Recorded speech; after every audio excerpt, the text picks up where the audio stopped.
this be another knot to tie around my bed at night. I know I've lost the fight to erase your face, my mind. Awake, I lie here staring up beyond the sky. Oh.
Let this be another knot to tie around my bed at night. I know I've lost the fight to erase your face, my mind. Awake, I lie here staring up beyond the sky. Oh.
water, so I'm going mainstream. Yup.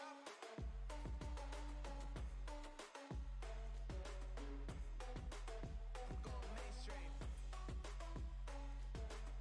Damn. Flow like water, so I'm going mainstream. Woo.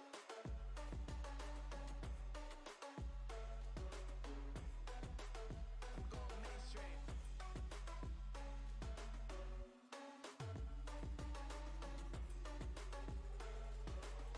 Flow like water, so I'm going mainstream. Just saying I'm the man. Facts, bro. Lot of haters. Tell me where they at, though. I'm the new pop, all I do is rap, though. Want me on your song, throw a couple steps, yo. Everybody wanna do the same thing. That's why we ain't on the same page. Do my own thing, and I maintain. Flow like water, so I'm going mainstream. I'm going mainstream. Flow like water, so I'm going mainstream. Yeah, I'm going mainstream. Flow like water, so I'm going mainstream. I'm going mainstream. Mainstream. Flow like water, so I'm going mainstream.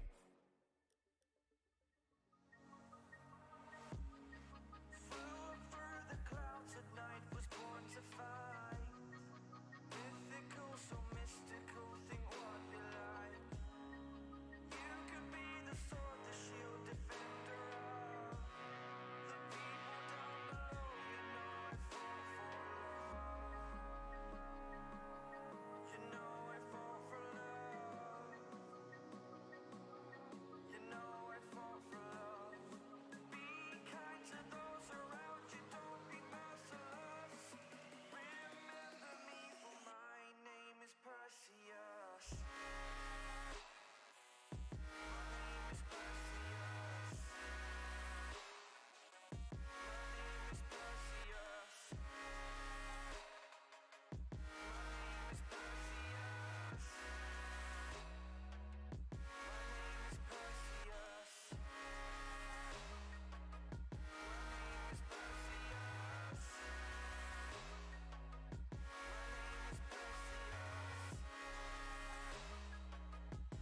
name is Perseus.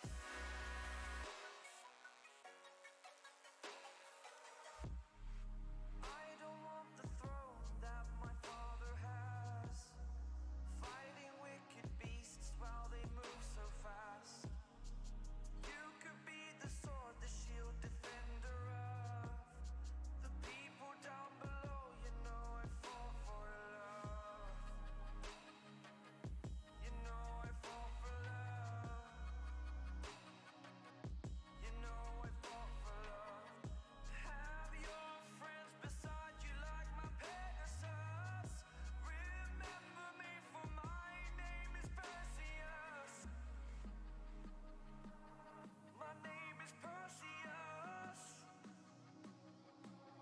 My name is Perseus.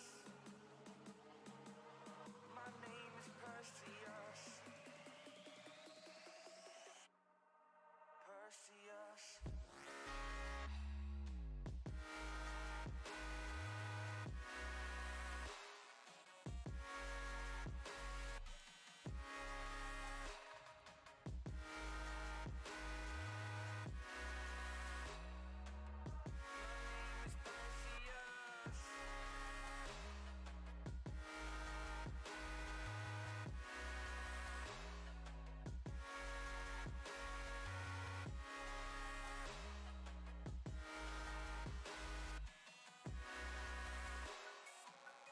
My name is Perseus.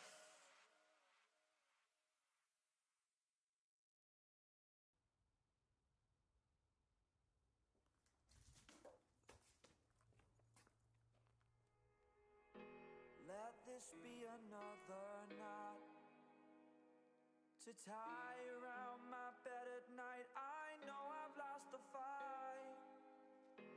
To erase your face, my mind. Awake, I lie here staring up beyond the sky. Oh.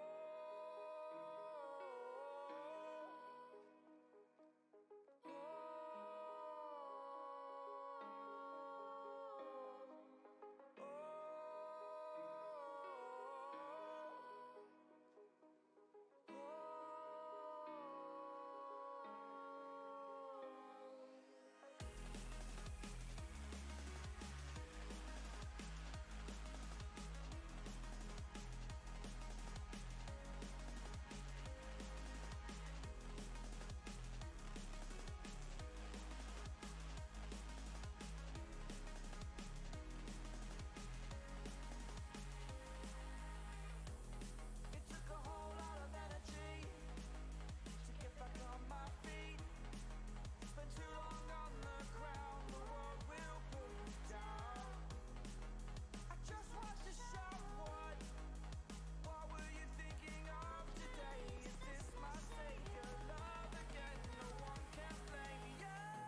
just be another night.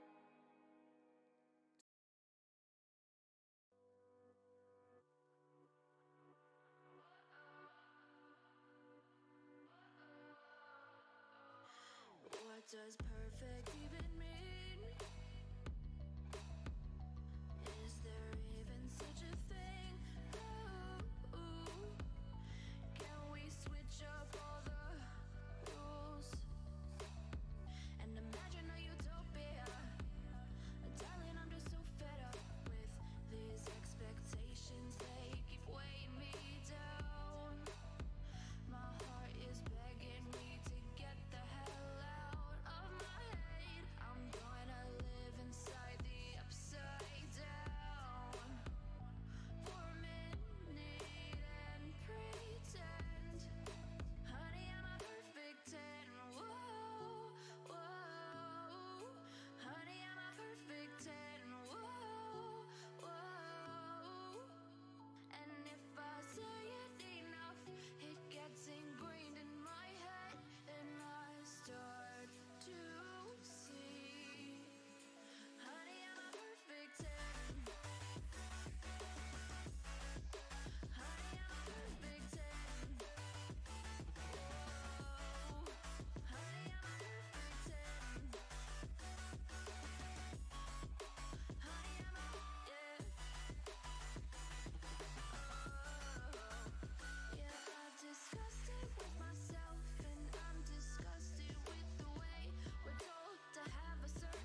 know I'm all yours. But when I say what's that about, you start slurring your words. Tell me why you have to seem so distant when I'm holding you. Your fingertips are drifting away, and I fucking love how it hurts. Why do I, baby, why do I love the way you always leave me? Why do I, baby, why do I love the touch but never love the feeling? Why do I, baby, why do I love the way you always leave me? Why do I, baby, why do I love the touch but never love the feeling? Why do I, baby, why do I? Why do I, baby, why do I? Why do I, baby, why do I love the touch but never love the feeling?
Not really sure, but my brain tells me I've been here before. Don't wanna draw any attention to all the crazy things that I shouldn't mention. Not really sure, but it feels like my feet are glued to the floor. Don't wanna open up my mouth, cause I'm afraid of what's gonna come out. Life is but a dream. This can't be happening. Wake up, scream. I'm in a twisted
is swirling past me. All my memories rolling vastly. Coalesce beneath the ground. All done by my own hand. I allow my feelings to become sand. If you're gonna cut me down, better do it quickly now. Now you can cut me down, but I won't stay for long. I'll grow back again. Oh yeah, my roots are strong.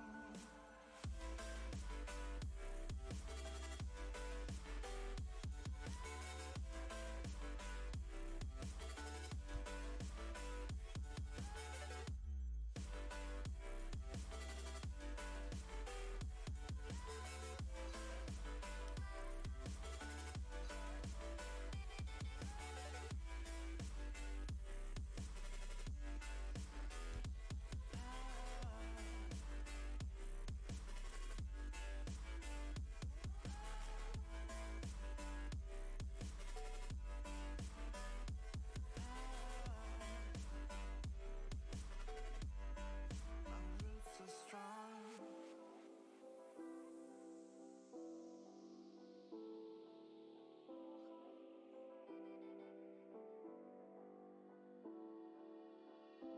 This is not Hello. forever.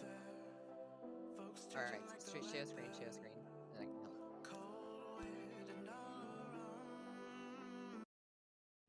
around. Share your screen to Discord, and then I can help.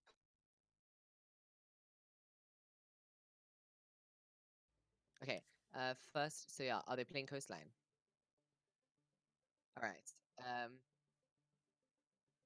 Then click the like where the top over there, same place as the same way you normally invite people. And then you also need to make it that team Obstinacy attacks first. So once you finished inviting, okay, go to match options, alt.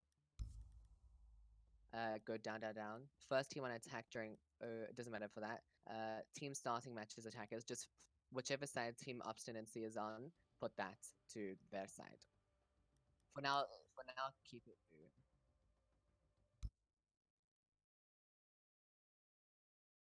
And they're playing Coastline.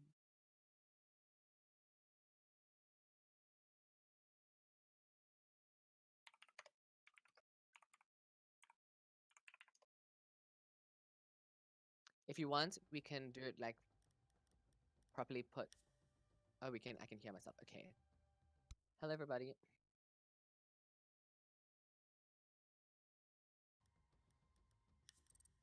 On the stream.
September, cold, wet, and on the ground. You can cut me down, but I won't stay for long. I'll grow back again. Oh yeah, my roots are strong.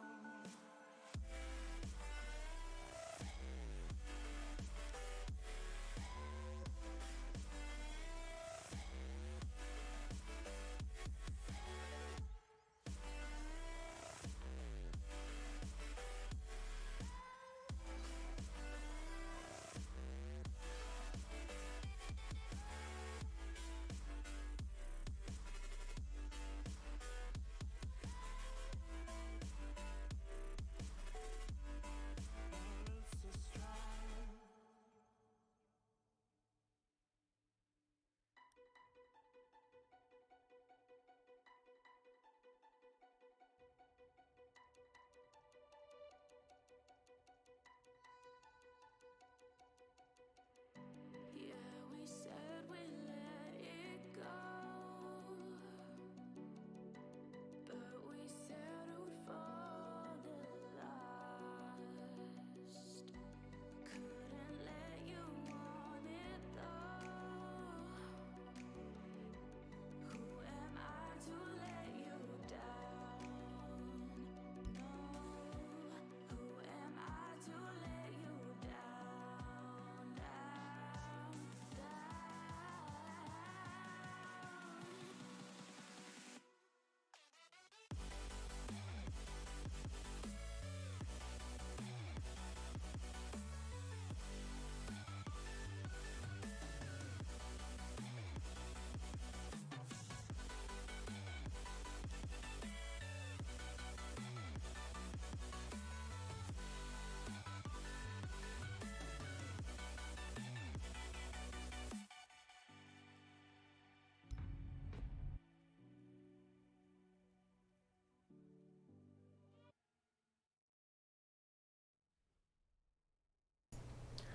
Hello, everybody. I hope you guys are ready for some interesting times here. If you don't know what we're doing here, it's pretty simple. It is Saturday Night Siege Round 2. And what we have for you, as you can see on your screens momentarily, will be Team Obstinacy versus Team Void, who have clambered their way through the quarterfinals into the semifinals, which is where we are right now. Currently, if we switch over to the game, you could see Obstinacy, they have banned Jackal, and they are onto their second ban here, banning that attacker. Let's see who it's gonna be, and it is gonna be Thatcher. So that is Jackal and Thatcher taken off the board by Obstinacy, not wanting to deal with that annoyance of Jackal being able to track you anywhere on the map, and I can definitely agree with that. I'm sure all of us know the true annoyance of being spotted when you're in that crucial flanking position by a Jackal, so they definitely don't want that. Void going to be taking Echo off the board as well, another really strong pick. Echo being able to deny those diffuser plants with his drones, so of course you don't want that to be messing up your plants, so that's going to be off the board there. Of course also Thatcher going to be gone, so that's going to be quite a mission to take down those reinforced walls. If they've got a bandit or a Kaid, of course it's going to be quite difficult unless you have a Kali. And there's lots of debate amongst the community whether Kali is actually as strong as she needs to be right now. In any case, it is going to be Pulse off the board as well. And now we're going to be picking our defenders here. We're going to see Obstinacy, they're picking up the Zofia, the Capital, Nomad Buck, and IQ. Down on the other side at Void, we have Legion, Kavira, Valkyrie, Doc, and Jaeger. We're going to be in hookah and billiards here, second floor. Let's see what Void can do here on this defense. I think it's a pretty good site to defend. I'm sure if any of you out there will probably agree with me. It's a pretty decent site to defend on Coastline, which is the map, of course, that we are on. at the moment. So right now, you should be able to see. Oh, that's very interesting. There we go. Sorry about that. As you can see here, we have some reinforcements going on the site. And Kavira going to be off there doing Kavira things. Down here on this first floor, we don't have too much going on, of course. 5 seconds to insertion. Let's have a look and see what we have got going here.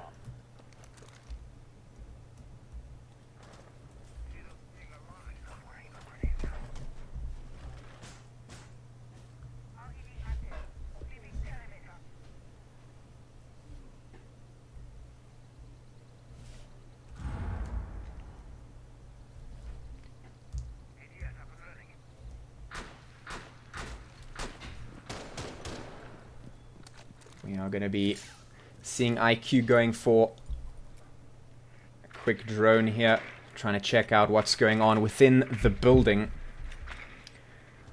We're going to be seeing what they can see and seeing if it's clear to go in. Drop the bomb diffuser. Maximus going to be taking down Antrox as well. I'm not sure. A bomb has been located. IQ is going to spot out the Kavira, trying to take him down, but isn't able to quite get it.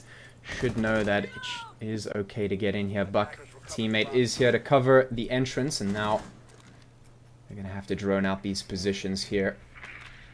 Two defenders are going to be on site there. Legion holding just behind that couch there. IQ making sure the Kavira is not sneaking up behind them.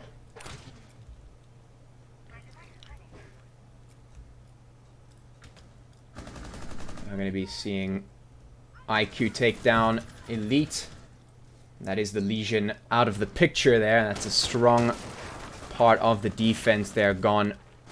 1 minute and 15 seconds remaining on the clock right now, and we see all three of the defenders just holding back there on site. Kavira still not yet having any impact there. Fenrir is going to be making his way towards the stairs. This could be pretty big there, but the Nomad charge is going to give away his position. He has to get out of there as quickly as possible. He's going to manage to get away with his life. But now, Maximus is going to be taking two, mind you. That's going to make things very difficult for the attacker. What was looking good for the attacking team is now looking quite dire, of course. Nacy lost one left alive. That is the Nomad. It's a 1v3, and only the Kavira is low on health. Question is, can they do something here? They aren't going to be able to do anything as they try and deploy that Nomad charge. Are going to be taken down by the Doc at the end. And that's going to be the first round going the way of Team Void.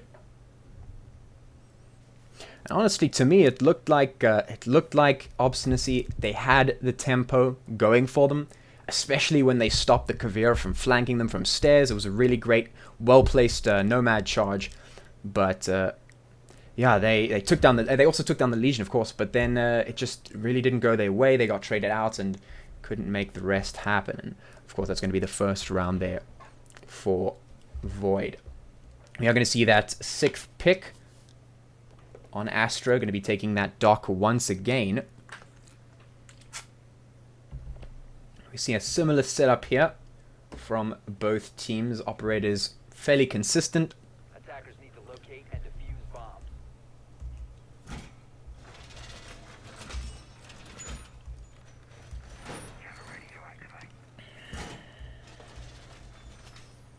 We're going to be seeing them set up once again. This time they are in that kitchen area on the first floor, and I don't know about you guys. I've seen some interesting videos on YouTube on how to attack this site, especially with Hibana. So of course, if you're interested in that kind of stuff, you could be questioning this decision, but I think this is a very powerful spot in any case if you know how to defend it, and of course, we are gonna expect that. Attackers must locate and defuse a bomb. I'm going to see Mute coming out here very early on in the round. But now it's up to the attackers to undo the mistakes of last time. They are going to be looking to enter through this second floor area. Going to do their due diligence. The drones are coming out to see if they can ferret out any of the defender positions. The drone's going to be getting that crucial information, that crucial intel.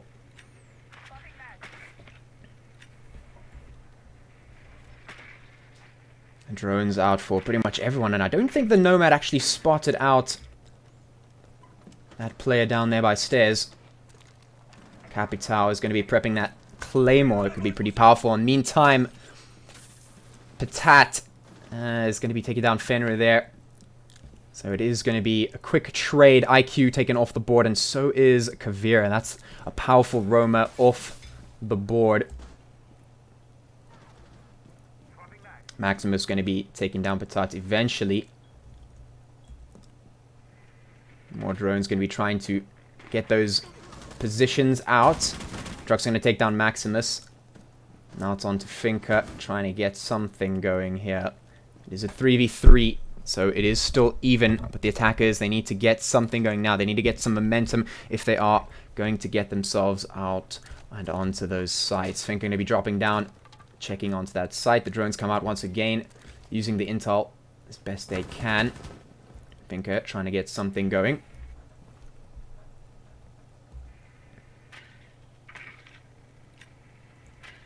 It is going to be drones for everyone except the Capital. Trying to get that information, trying to get that momentum to get onto site. 55 seconds left on the clock. And now they're rushing to make something happen. Mute's going to be holding, Doc's going to be holding, Ella is going to be holding. The question is who makes the first step and who makes the first mistake. It is going to be the Capital who goes down first, leaving the attackers in a 2v3. Now they have to do something. Nomad's here. Fink is here, but they have to do something. They can't hold back anymore with 25 seconds left on the clock. They don't have much of a choice. They have to get something going now.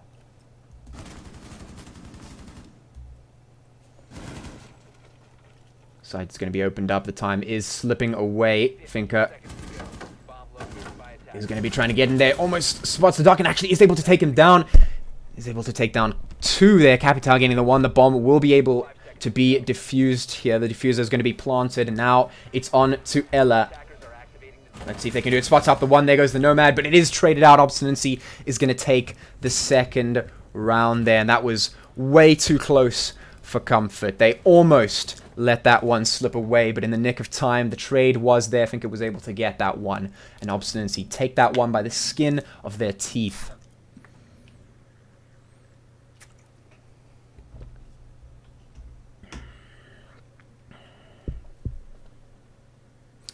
Also, I apologize if we miss some of the action during the round. The observer tool in this particular game is not the easiest one to work with.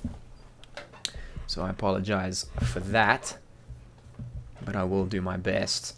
I'm trying to keep you updated. Of course, once again, we're going to see similar setups. The Capital is there, the Nomad is there, the IQ is there. We are going to see the switch out from Zofia to Twitch, however. A very interesting choice. Very strong choice from Twitch. You're going to take out a lot of crucial gadgets and cameras with that drone. And of course, there is the rework coming quite soon to Twitch, which some people argue is a nerf and some people argue is a buff. But whatever you think, you can't deny Twitch is quite a strong operator, and when used correctly, can be even stronger. So we are going to be seeing that setup in kitchen once again. Same setup as the previous time. Of course, it is going to be here on the scoreboard. You can see Maximus on that Jaeger with his 6 frags there so far, top of the server right now. I'm going to be seeing them set up once again, opening up that door, making some crucial pressure points. And now the attackers make their move. It is Obstinacy on this round 3 of attack, going to be taking out those default cams and starting their droning. Once again, you'll see a lot of the time attackers spend a good amount of that time on the drones. It's a crucial part of Siege to be able to get that information before you go in. And that is true to real life as well. Speaking of, it is going to be Capital taking that fight and actually winning it straight through the soft wall there. And that's a crucial fight to win. Jaeger taken off the board nice and early. Going to be doing a little bit of more spam just to make sure everything's clear. Meanwhile, Petata's going to be able to take down Fenrir as well. So that's the Vigil off the board. That is Jaeger and Vigil both gone. And now it is up to the site anchors to try and defend this site. 5v3. Fights are going to go again once again. Petata's going to win it. And now it's a 2v5. And things are looking difficult for the defending team right now. It's on to Ella and Castle. And if you ask me, Castle's weapon, not the strongest. Definitely would not be sitting pretty right now, not be sitting comfortable. They have to be sweating on this one if they want to bring it back. 5v3, and they know they have the time. The attackers, they have a minute and a half almost to get things going for them. They do not have to worry too much about what's going on, whereas the defenders, they have a lot to worry about. Castle going to be denying that drone. Ella's still going to be holding those stairs, watching for anyone who pushes down there, but no one is going to be pushing down there right now. The attacker's quite happy to just sit and do that vertical play, and vertical play they are. Castle sees his barricade does go down. Giving him a little bit of information. Here's that drone. That sound of the drone jumping in there. He is spotted out. His position is known. The fight does come in. He takes a little bit of damage as he tries to evacuate without getting taken down. Ella is going to be here in the hallway. Might catch somebody out. There's the drop, and Ella is going to be able to take down Petat. That is a nice kill, but is it going to be enough? Is that frag going to be enough? I say so. Castle's going to be able to take down one more, evening things out just a little bit more for them, making things a little bit more doable. But 50 HP, just under 50 HP. Is that going to be enough? It's not. Gets taken down very, very quickly. And now it is on to Ella to try and do something here. It's a 3v1. 10 seconds to go. And Ella is going to be giving her position away by smashing this barricade. Spots out. One is going to be taken out 50 HP and isn't going to be able to win the fight. The attackers take round 3. Taking it quite strongly there. Almost looked like it was going to slip away from them, but they managed to take control back into their hands. And that's going to be Obstinacy taking the second round for themselves.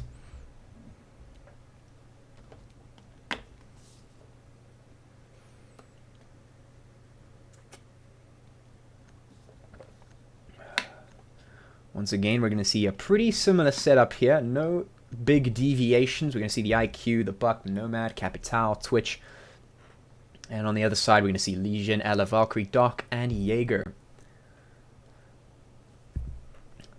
Seeming no Vigil this time. We'll wait for the 6th pick to decide. Nothing, no 6th pick they're going to come through, and that is going to be the lineups here. Let's have a look. It is going to be that second floor once again. Quite a nice spot to defend. And they're going to be reinforcing those walls there, setting up for that defense. Attackers have discovered the location of a bomb. And the crucial parts of what I'm seeing here is if the Jaeger can get that opening pick, if he can maybe get some sort of a spawn peek or perhaps win the fight that he didn't win previously, could start off the defenders on 5 seconds to a insertion. good foot forward. But of course that has yet to be decided. Use a bomb. Let's see if Obstinacy can do what they did in the previous round and take quick control.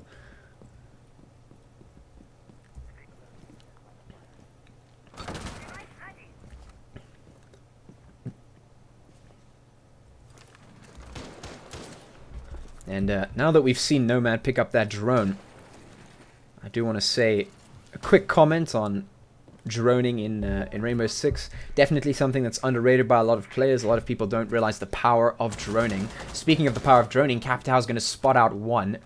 on that drone. Isn't going to be able to get any frags just yet, but does know a little bit of information. They're going to go be droning once again, seeing if they can spot anything out. Meanwhile, Buck going to be on the aggression here, see if there's anything interesting going on. Ready to blast through those soft walls and catch any attackers out. Actually, could catch Jaeger out here, does. There's going to be a quick trade back and forth. Jaeger goes down, but so does Capitao, which we did miss. But it is a 1-for-1 trade, which technically favors the defenders, but as we saw in the previous round, Obstinacy, they can work pretty well if they get an early advantage. So right now, we're going to see if they manage to get something done here. Twitch going to be following up on that aggression IQ as well. Nomad, they're all here on the set of steps. Once again, setting up there with the Nomad charge might just be crucial if somebody decides to try and flank. But of course, there is no Kavira on the map right now, so no real threat from that side. I speak about threats, though. Potato is going to be taken down by Elite. That is going to be a blow to the attacking side, giving the favor over to Team Void. Legion getting flashed completely into that white screen there. Now it's onto the Legion to catch somebody out. It's going to be able to get that flick easily over. A trade does come through, but is it going to be enough? It's a 2v3. Make that a 2v2 as the Legion goes down and Doc juices himself up to try and take the fight. Let's see if IQ can win it. There goes the one. And once again, Obstinacy looking to take that win. It is up to the Valkyrie to try and deny this defuse. Here comes the charge. It does not connect. That's going to sting, especially in a situation like this one. The diffuser should be able to go down pretty soon. They do have the time. It looks like they're going to go for the frag in any case, and they almost lose that one, but they do go for the trade, and that's going to be attackers. Obstinacy winning that round as well. Would have probably been safer to go for the defuse plant, but of course they did have the man advantage, so going for the trade kill there is just as fine, and a round is a round, and that's going to be 3-1 in favor of Team Obstinacy right here. You can see Maximus still at the top of the scoreboard in terms of frags, just pure frags, but that doesn't seem to be helping Team Void right now too much in the grand scheme of things. Once again, we're going to see pretty typical setup from both teams here. The IQ, the Buck, Nomad, Capital, Twitch.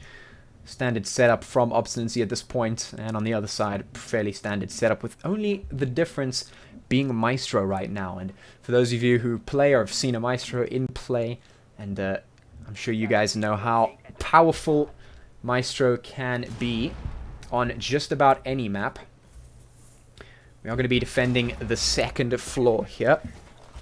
Once again, the setup coming through.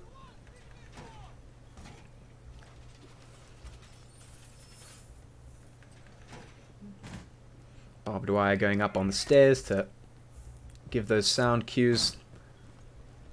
You can see here every bit of utility value, every bit of information gathering in Rainbow Six is a very key tool, a very strong and powerful tool to use against your opponents. And of course, now that they have that Maestro, are able to set up those cams and do a lot of annoying things with them. I'm sure you've seen the annoying things that people can do with a Maestro cam. Let's see if Maestro is able to bring that to this game.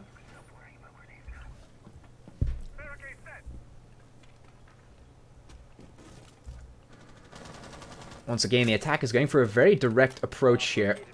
The Buck and the Twitch very close outside this bomb site. Twitch drone going in to see if he can spot any of those gadgets out. Not going to be seeing anything immediately. And that's going to be some pretty big information. They're just going to push straight into the site, actually. Nomad charges going down to deny anyone flanking. And actually, the defenders, they have a little bit of a pickle on their hands right now. They've got to get things done. A little bit of damage going down. The Nomad gets taken out from the crossfire. Jaeger trying to get something done is going to get taken down in the process as well. But the diffuser has gone down. Buck trying to spam through that soft wall. Doesn't reward him with a kill. And actually, it does get him killed in the process as well. The IQ trying to get the trade. It is going to be a team kill, however. Capitao Going to take down a teammate with that bolt. But the defenders are left on the back foot after all that chaos. It is only going to be the Doc remaining. And a Buck struggling along there on site. Teammates not wanting to revive him in case something bad happens to them. Obviously, the smart decision here. Doc tries to take the fight. He needs to take the fight. Twitch is going to be able to win that one. The Doc had no choice. There was really nothing else he could do there. Either take the fight or die trying. And of course, it is going to be the die trying part. Obstinacy taking their 4th round on Coastline here. It is a best of 1. Allow me to remind you, it is a best of 1. So of course, whoever loses on this map is out. So these teams are playing for all or nothing. Obstinacy once again, classic setup, but we do see Team Void picking up that Kavira again, and they have a Kavira, a Vigil, and a Jaeger. Some very powerful roaming operators. Let's see what they can do with them. Oh, the Kavira is 6th picked, actually. Switched out for the Rook. Very interesting choice here. It is going to be the Vigil and the Jaeger, though, possibly still having that potential for the roam. Attackers need to locate and defuse bombs. Of course, that Rook going to make things a little bit more difficult for the attackers. Going to mean that the defenders will be able to take a couple more bullets before they go down, and of course a couple more bullets could mean the difference between life and death, between wins and losses here, and it could mean everything for Team Void, and of course that's what they need right now. They need that little bit of a difference to try and push them over the edge here to take the rounds that they need to keep themselves in the game. It is round 6. We're going to see the setup once again on the 2nd floor, and what we saw from the attackers last time from Team Obstinacy, they were able to very quickly attack the B site, running straight up to this door over here and just droning it out, realizing that it was empty and just pushing straight through it. So let's see if the same thing happens again.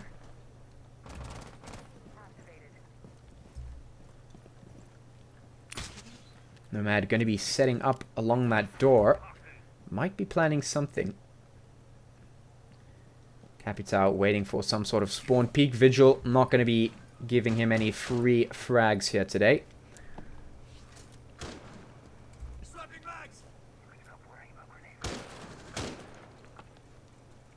Buck going to be looking for that information.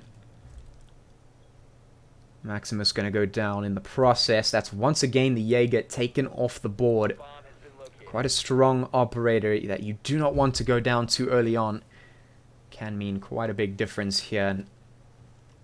Team Void, they are going to be feeling that one.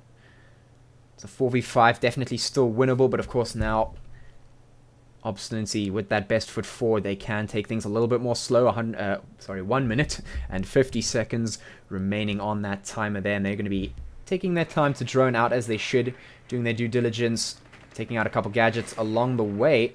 Twitch going to be doing what Twitch does best. Capital going to be using those bolts quite effectively, actually, is able to take down the Legion. Once again, another key element of defense off the board for Team Void, and once again they find themselves in quite a stressful situation. Buck going to take a fight and lose. Fenrir, though, is going to be on like 2 HP. And that 2 HP is not going to last very long at all. It's up to Valkyrie and Vigil to try and save the day for Team Void here. Valkyrie is in a tight spot.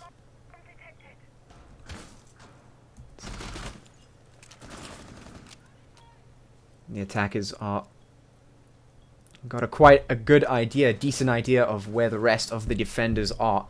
I would not be surprised if we saw some very quick frags here. Valkyrie trying to stop the defuser from going down, but it isn't going to work. And in response, that damage is going to go straight through the soft wall, taking Valkyrie down below 25 HP and down below that 0 HP as well. And there goes the last defender. Vigil not going to be able to pluck it back out of the depths for Team Void. So that's going to be Team Obstinacy taking another round there for themselves.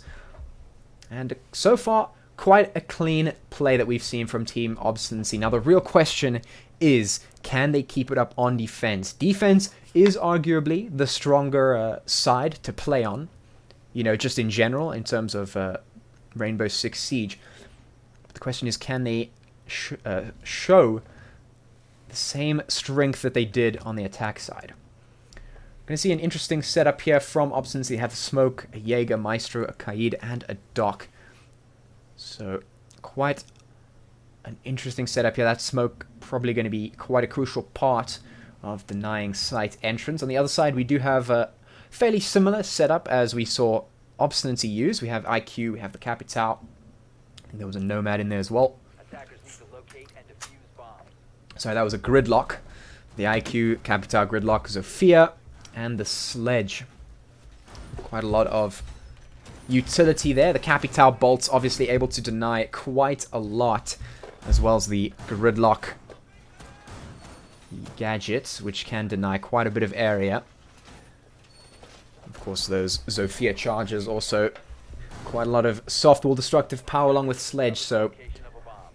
attackers looking quite good here. You're going to see Maestro deploying those cams and see if he can cause a little bit of trouble with them. 5 seconds left before insertion. Drone's going to be coming out for the attacking side to get some of that information. Let's see how they decide to approach attacking this site.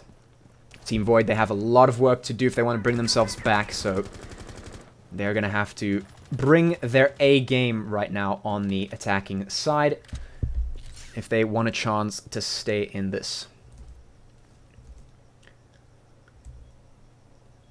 Ooh, Kaid. Look at this angle. This could be big. This could be big, but he is actually not going to pull the trigger, even though he sees the head. That little bit of reaction time is going to be the difference between life and death. Kaid goes down very, very quickly there. That pistol can do a lot of damage, but you have to click the heads. So they're just going to spot out one. So that's going to be a little bit of information for them. Of course, the defender did turn their head, so they are able to see that. I'm going to be taking a couple taps there, but that shield doing big work for the Doc. Doc going to juice himself up to try and maybe take this fight. Let's see if it works out there. Going to be using the small gaps to spot out the head. Quite a nice update to shields, if you ask me. Is going to be waiting for the opportune moment to try and tap the head of Sledge. Let's see if anything comes to fruition. For now, is just going to be playing for that information, which is the smarter, safer play. Definitely going for this aggressive peek would be a little bit too ballsy. Speaking of, Maestro's going to be able to take down one with a crucial peek down hallway here. Does know that there's another attacker here down the board, and that's going to be the laser beam of death that is Maestro's LMG doing its work, ACOG or not. Slowly, attack is falling apart here. It's going to be Zofia and Sledge, last one left alive. They are droning out to get as much information as possible before their 50 seconds drain off the clock. They are going to have to pick up that diffuser as well. Ooh, and Doc with this nasty bullet hole peek here. It's got quite a good hold on this site. Doc should be able to spot out ahead. There's the information there. Knows that there's at least one attacker on that side. Maestro.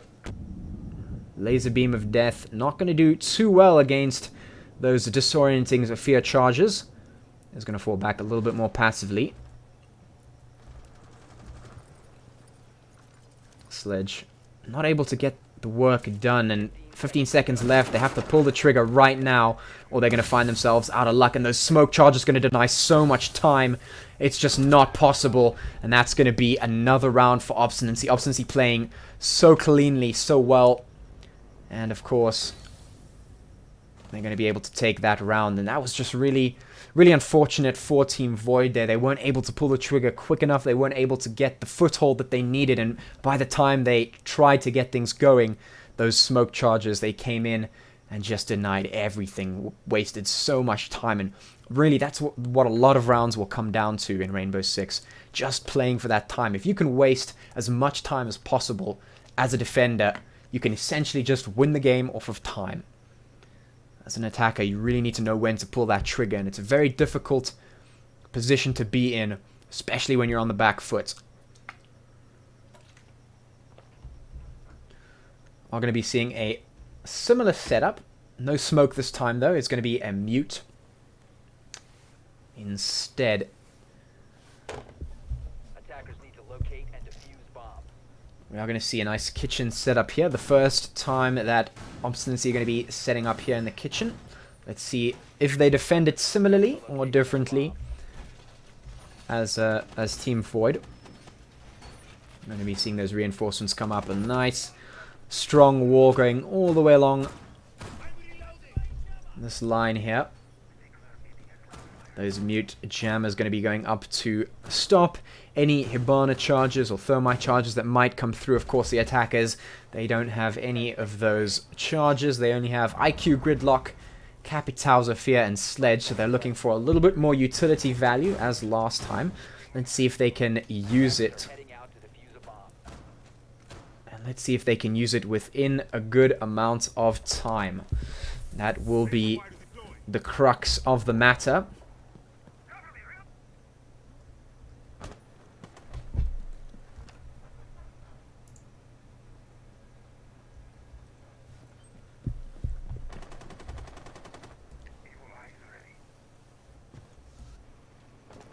So I see Capital is going for this cheeky peek from the roof here, and that is actually a very strong position to peek from if you manage to get the priority over it. You can spot out defenders who are trying to roam from one side or another. Legion going to be holding this bullet hole angle right there. Maestro sitting behind the bomb, waiting for something to happen. Yeah, he's going to be waiting on the flank, seeing what is going on here. They do have quite a bit of vision on the bomb sites, and that's going to allow them to have that comfort in knowing that they know what's going on those sites. Don't have to worry too much about that. Meanwhile, the droning is going on there for the attacking side. They are taking their time in droning, and I think if you're going to spend time on doing this, then droning is a pretty decent way to spend that time, because it does allow you to get the information you need to push, and of course that's what Team Void was lacking in the previous round, that crucial information to push. Speaking of crucial information, Capital spots one of the attackers, but that is, sorry, one of the defenders, and is greeted with a nitro cell to the face. Capital says bye-bye. Gonna see that mute trying to play just outside his sight here. Capital going for a cheeky peek through this drone hole here. Let's see if anything comes off. It is just going to be denying the soft wall for now. Sophia trying to spam through another soft wall to take down any defenders. He's going to be able to spot out one, but the trays just aren't coming through. Bullet damage not coming down, and actually Elite's going to fall from behind, and so is Astro. Can revive himself, but there is too many defenders on the site for that to happen. That is just going to be denied there. Of course, the power of Zofia is the fact that if she becomes down but not out, she can revive herself. But if two attackers are waiting on her like that, it is not going to be possible. And actually, the gridlock is going to be huge. That ACOG is just able to find the heads and click them. And as the defenders try and jump out, they get taken down as well, but gridlock very, very low, and only 5 seconds left on the clock. I don't think there's enough time. The smoke is here, but the seconds are ticking away, and it's not going to be enough. Heads found or not, the defenders are going to be able to win that one in the end. And once again, Team Void just running out of time, not getting that foothold that they needed to get, and it is going to be Obstinacy taking the W. 7-1, GG, well played to both of these teams, and I'm sure Team Void are going to be looking back on this one, asking themselves, when were the crucial moments that they needed to pull the trigger? Anyway, here is your end of game screen, sorry. Maximus going to be top of the server once again with 11 frags, but it seems like it just doesn't matter. Obstinacy going to be walking away with that W. So, that is pretty much that for the semi-finals there. That is done and dusted. And of course, that means that we will be moving on to the finals momentarily. It is going to be, as you can see on your screen right there, Nibble going to be moving forward into the finals as well. So it is going to be Team Obstinacy versus Team Nibble in those finals. So we are going to go and just quickly switch over to a brief break before the finals begin, and we will be back shortly. See you guys in a bit.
this be another knot to tie around my bed at night. I know I've lost the fight to erase your face, my mind.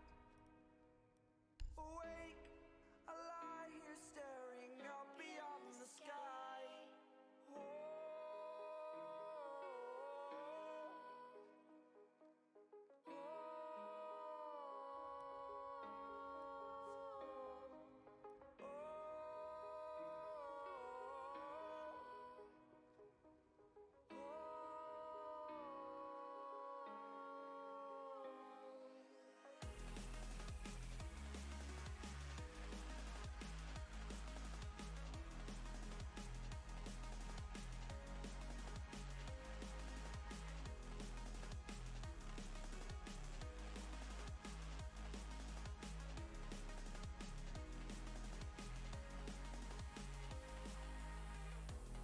It took a whole lot of energy to get back on my feet. Spent too long on the ground, the world will pull me down. I just want to shout, what were you thinking of today? Is this my savior love again? No one can blame me.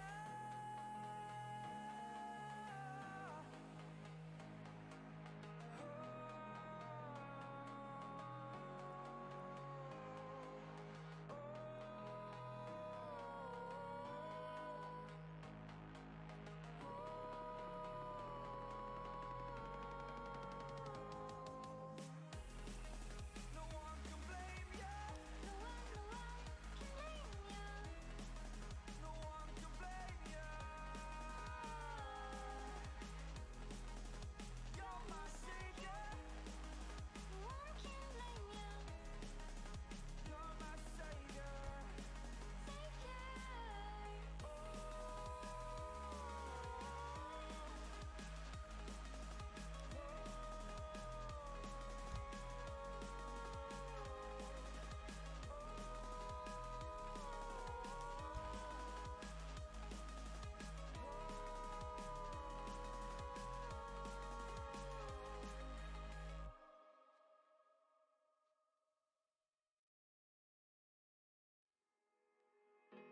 Let this be another knot to tie around my bed at night. I know I've lost the fight to erase your face, my mind.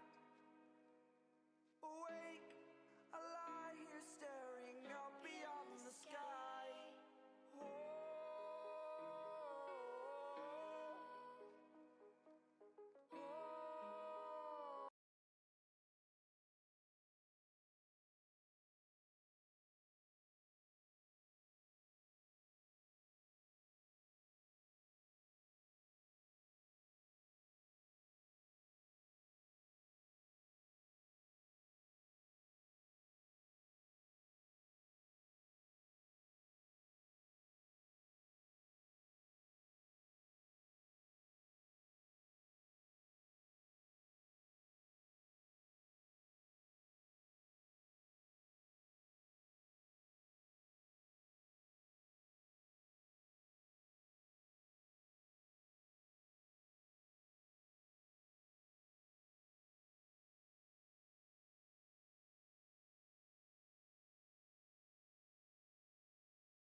Alrighty, everyone. Sorry for the wait, of course. I know the team's got to set everything up and all that fancy schmancy stuff, but we are back now. It is the grand finals. If you don't know what's going on right now, it is the Saturday Night Siege Round 2 Grand Finals, and we are kicking it off straight away. Obstinacy versus Nibble. If you weren't here for the previous match, Obstinacy beat Team Void quite convincingly on Coastline. And it looks like we're going to be right back at it again on Coastline once again. So it should prove to be quite interesting. Of course, we're going to see the Thatcher ban coming through quite quickly there. So not too surprising again. Jackal also going to be banned. Two very, very interesting bans. I think the Jackal, I ban him all the time just because he's very annoying. He can really root out those flanking players that you really need to stay hidden. So definitely I can see why that ban comes through. Of course, the Thatcher going to be stopping them from reaching those hard reinforced surfaces. So that is going to be quite a big one taken away there. Valkyrie going to be banned as well for the attacking side there, defending side, sorry, and so is Echo. Once again, Echo, he denies those diffuser plants, so that is a pretty big pick taken away from the defenders there. Of course, Valkyrie as well taken away, just because of all the utility value and information value that she offers. So we are going to be starting off right now with the Grand Finals, Nibble versus Obstinacy, and we see the Nibble lineup picking up that Mozzie. Very interesting pick there. They have the Maestro, the Jaeger, the Smoke, the Ella. Kind of normal picks there that we've been seeing reoccurring here. Same thing for the attacking side. We have the Buck, Capital, Nomad, the Ash, the Twitch. And a lot of really good, strong picks, I think. The Twitch can deny a lot of those gadgets, deny a lot of those information gathering tools. Of course, Ash, quite a powerful 3-speed operator. Everyone goes on and on about her all the time. Nomad, very powerful pick, I think, on attack. Is able to deny those roamers from catching you from behind. So we are going to get into it. It's going to be that second floor bomb site once again. And we've seen a very quick rush towards this door here very often. I think Obstinacy in their previous game, they ran straight up to this door right over here. And they just droned it out, saw that it was empty, and ran straight onto site. Now, of course, I don't think Nibble will be making that same mistake. So we are going to be seeing them setting up here a little bit of a different manner. They are going to be opening up all those crucial soft walls. They have a nice vision through from one bomb site to another. Key tip of the day, never reinforce between bomb sites. It's a bad idea. You can see so here the Nibble squad, they are showing you that firsthand.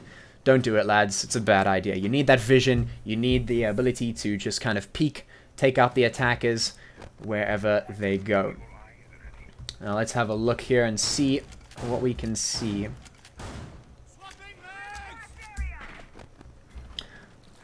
Going to be Obstinacy droning out once again, getting that information, seeing what's going on here. The Twitch drone is going to be able to spot down that Ella and actually get a little bit of damage onto as well.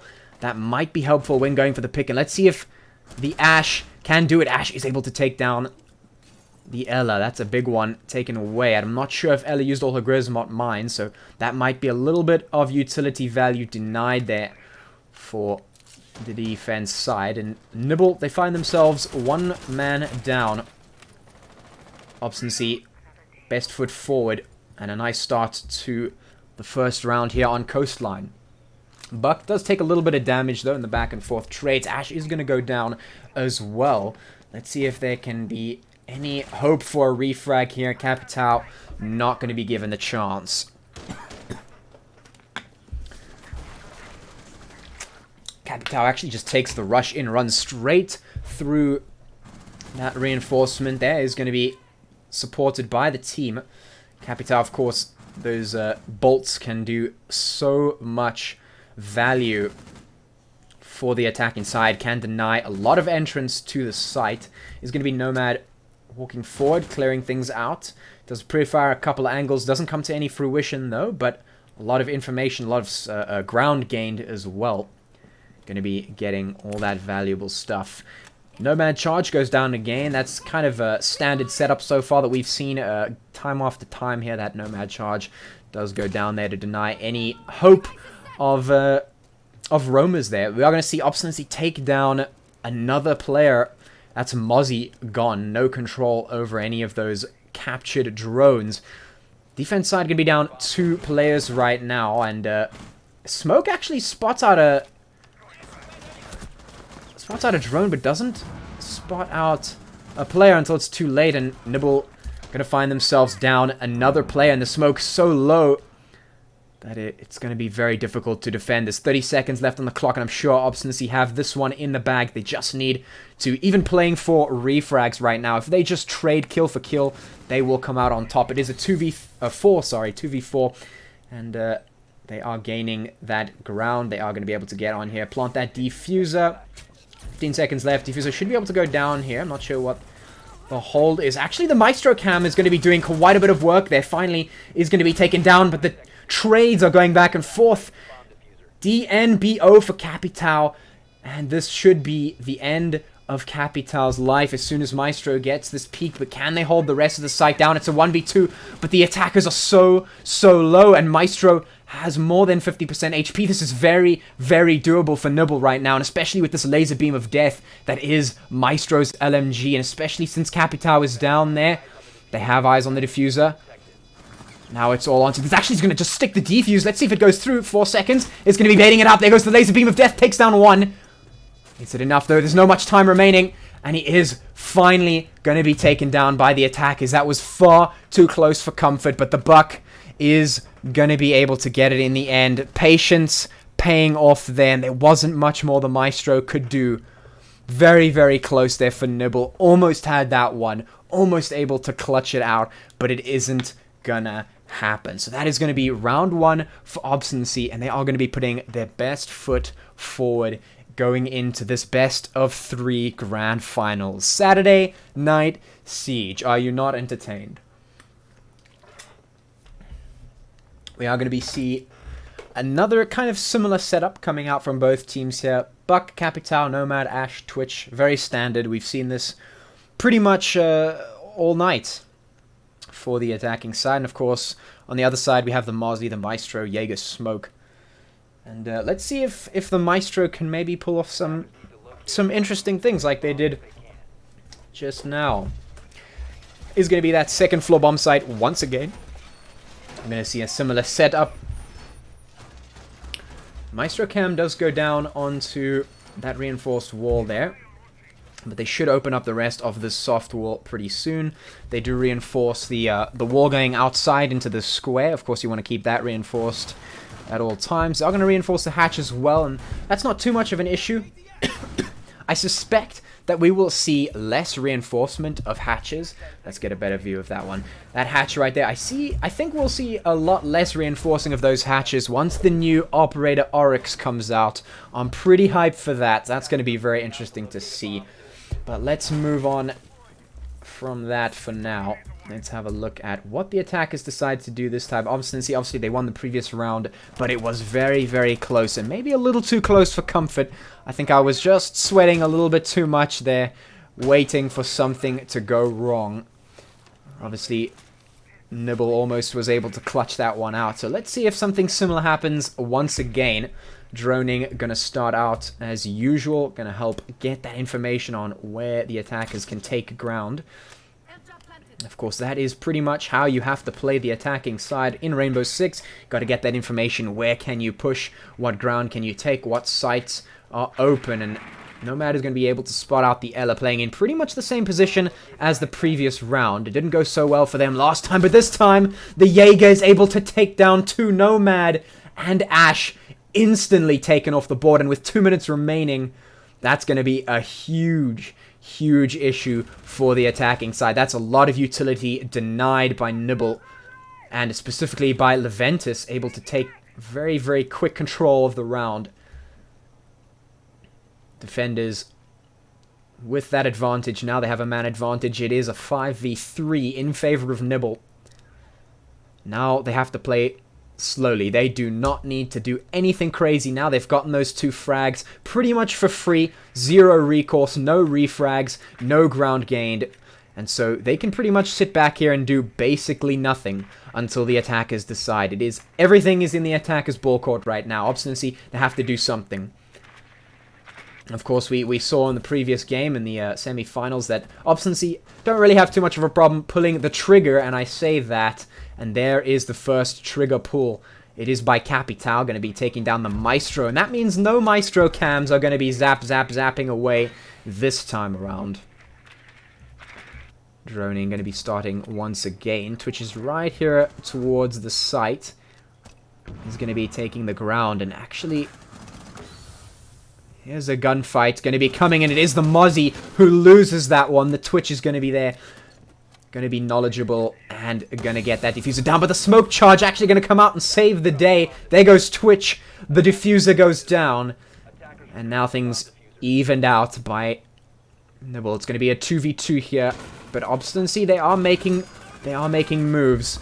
They are taking a little bit of initiative here. The diffuser is going to start to go down. Nibble have to do something, and that is not what they needed to do at all. The smoke going to go down immediately, and that's going to mean no more denial here, and it's all onto the Jaeger. We saw them get a double frag early on in the round, but they need to get another double frag if they are to save the day. Nibble, everything rests on the Jaeger right now, and Jaeger has to check these corners. Does the Jaeger check the corners?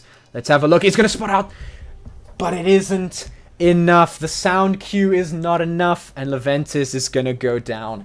A really, really well-played round by Obstinacy. They found themselves on the back foot, 2 members down, and they still managed to win that round. They still managed to do what they needed to do, and that's going to be the second round for Obstinacy. Well played to them, I must say. I honestly thought that they were going to lose that one. Everything looked like it was going for Nibble. They got that double frag on Jaeger early on. They got a lot of utility denied, Nomad and Ash being taken off the board, but Obstinacy, they were able to recoil, respring, and just get back into it, do what they need to do, get that plant down. Even after the first plant failed, they were able to bring it back. We're going to see a similar lineup as previous rounds. I think we're probably going to be seeing that for the most part through most of these maps, since these are kind of classic operator picks, kind of classic choices here. We are going to see a change of site, however. Nibble deciding they want a little bit of a different flavor here, and I'm not sure how much I like this site personally. It's not a very nice site to defend, so I'm kind of hesitant when I play this one. A lot of people don't really know how to defend it, but the reason for that is because you need really good teamwork to defend the site successfully, and I'm sure obviously Nibble, if any team were to be the team to defend this site, it would be Nibble. They have the teamwork to do it, so there should be no issues here. The real question is, can Obstinacy keep doing what they've been doing and just absolutely steamroll? We will see. Beginning of the round, going to start with that droning phase, of course, as usual. Going to be checking out those default cams as well. And Buck actually going to take quite a bit of initiative there. Just going to spray straight through the door, see what he can see. Maybe get a Jiggy frag, obviously. Nothing's going to be there, but it's the thought that counts. Sometimes you get rewarded for your crazy plays. Droning, going to be doing that information gathering, intel gathering that needs to happen. Ash is right here above the site. Might just drop down and cause some chaos. Let's see if they spot out the Ella. Takes the gun battle. No one goes down just yet, but finally the Ash is going to be able to win that one. So once again, Obstinacy putting their best foot forward. Going to be able to take a little bit of momentum here. Let's see if they can keep it up. Nibble, they really have to do something about Obstinacy. They need to shut down this tempo coming out right now from the attacking side. Holding those cheeky stairway angles. Let's see if they get droned out here. A lot of vertical play going on in the Nomad right here above the site, with a lot of floor opened up to look down into the bomb site, see what they can see. They are going to be playing slow just for now. The Capital has been taken down in the meantime, which means there is no man advantage just yet. But that is looking to be changed quite soon as the attackers slowly encroach their way onto the site.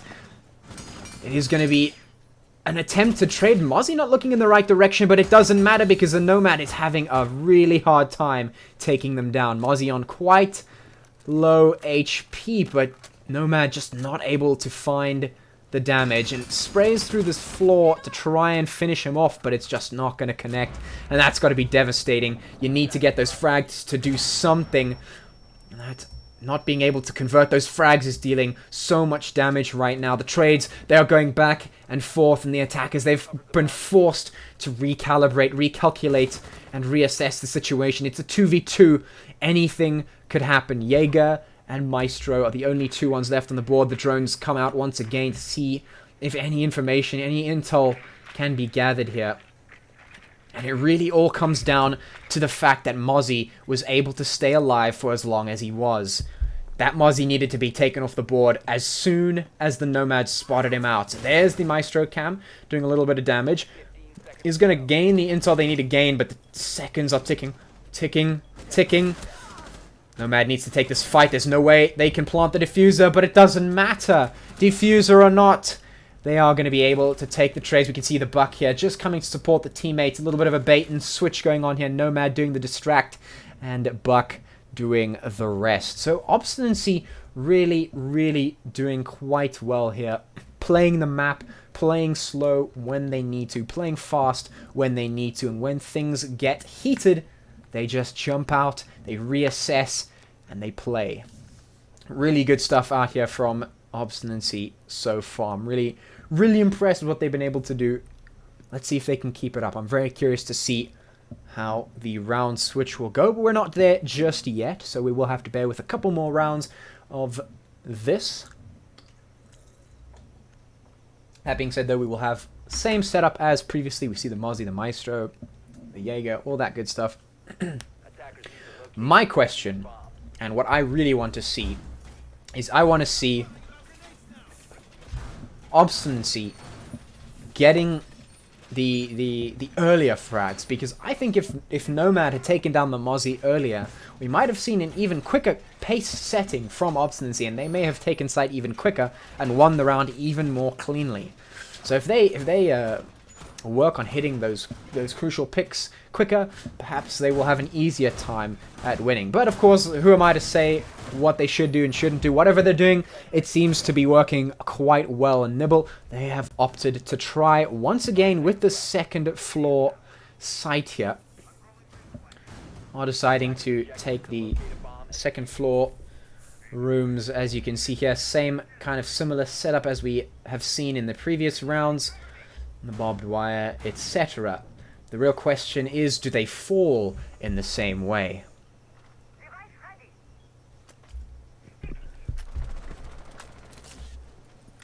We are going to see the Ash taking that quick peek through and opening up those hatches, as Ash does. Ash is a very strong operator and always has been, just because of the fact that she can really set the tempo of what is going on in the round. All they have to kind of do is just open everything up and create a lot of pressure on the map. Here's Capital trying to open up this window here, and if he actually got the peek through, might have spotted out a defender. Isn't going to be the case, though, and that is pretty much that. Capital going to be wary of that Mozzie bug. Isn't going to capture onto the drone just yet. Meanwhile, Ash taking a lot of ground up here. Clearing out this staircase. Gaining a lot of ground for the team. They are certainly doing quite a good job here of taking map control. And that seems to be really working out for Obstinacy. They are taking quite a bit of map control, and it ends up really working out for them. Let's see if they can convert that map control into some frags here. They are running around on this side of the map, since they have all of this map control on that side. Now they start droning out the site. Now they start seeing what they can see. Here comes the Twitch drone to create a little bit of chaos. This Twitch drone could do quite a bit of work here. Needs to deny a couple of cams. There's the first. That's a big Maestro cam to destroy. Really, really crucial. That one single Twitch dart is going to pretty much deny Maestro from doing all the damage that he could have potentially done to a bomb planter, or sorry, a diffuser planter. That could be pretty handy for the attacking side. That's a lot of utility value coming out from the Twitch there.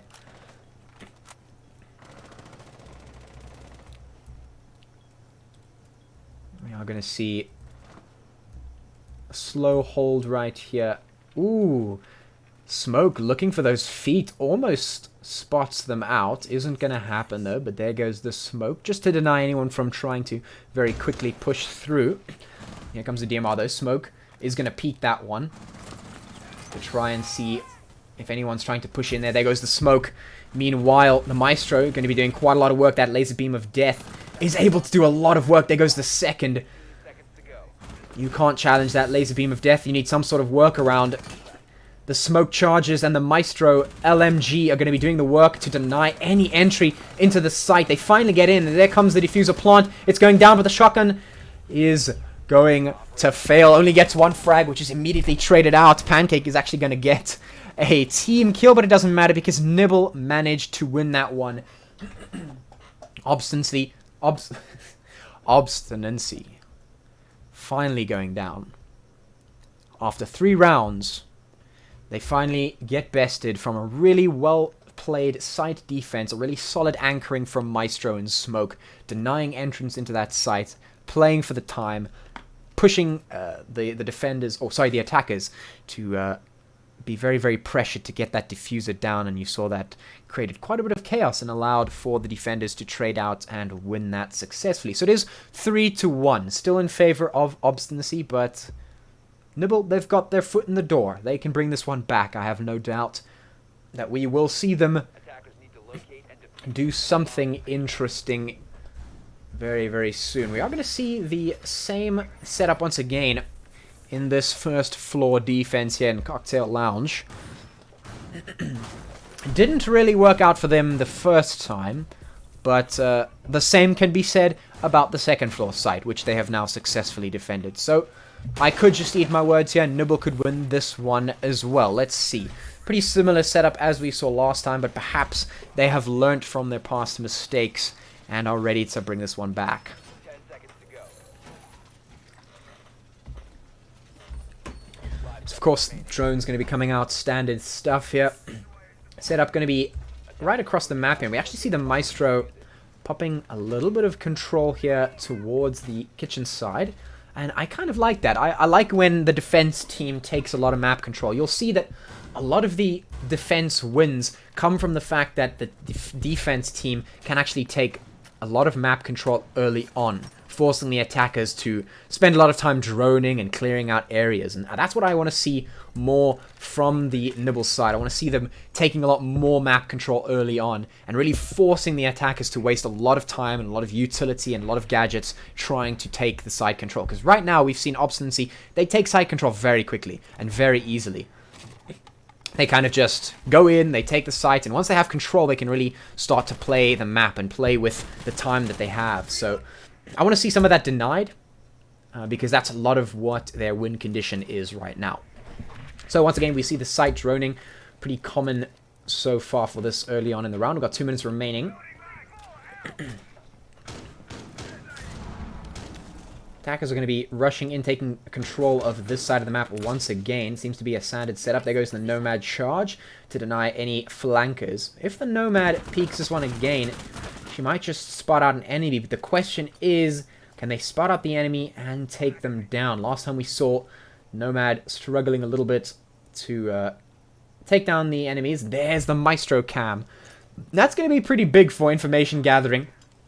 Now the defense know that there's a lot of vertical play going on. They're going to be able to avoid those spots. That's going to make Obstinacy's life a little bit more difficult.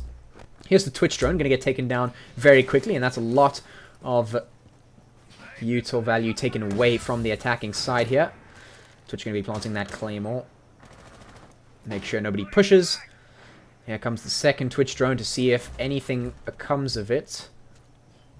Speaking of, we see the smoke, literally 1 HP.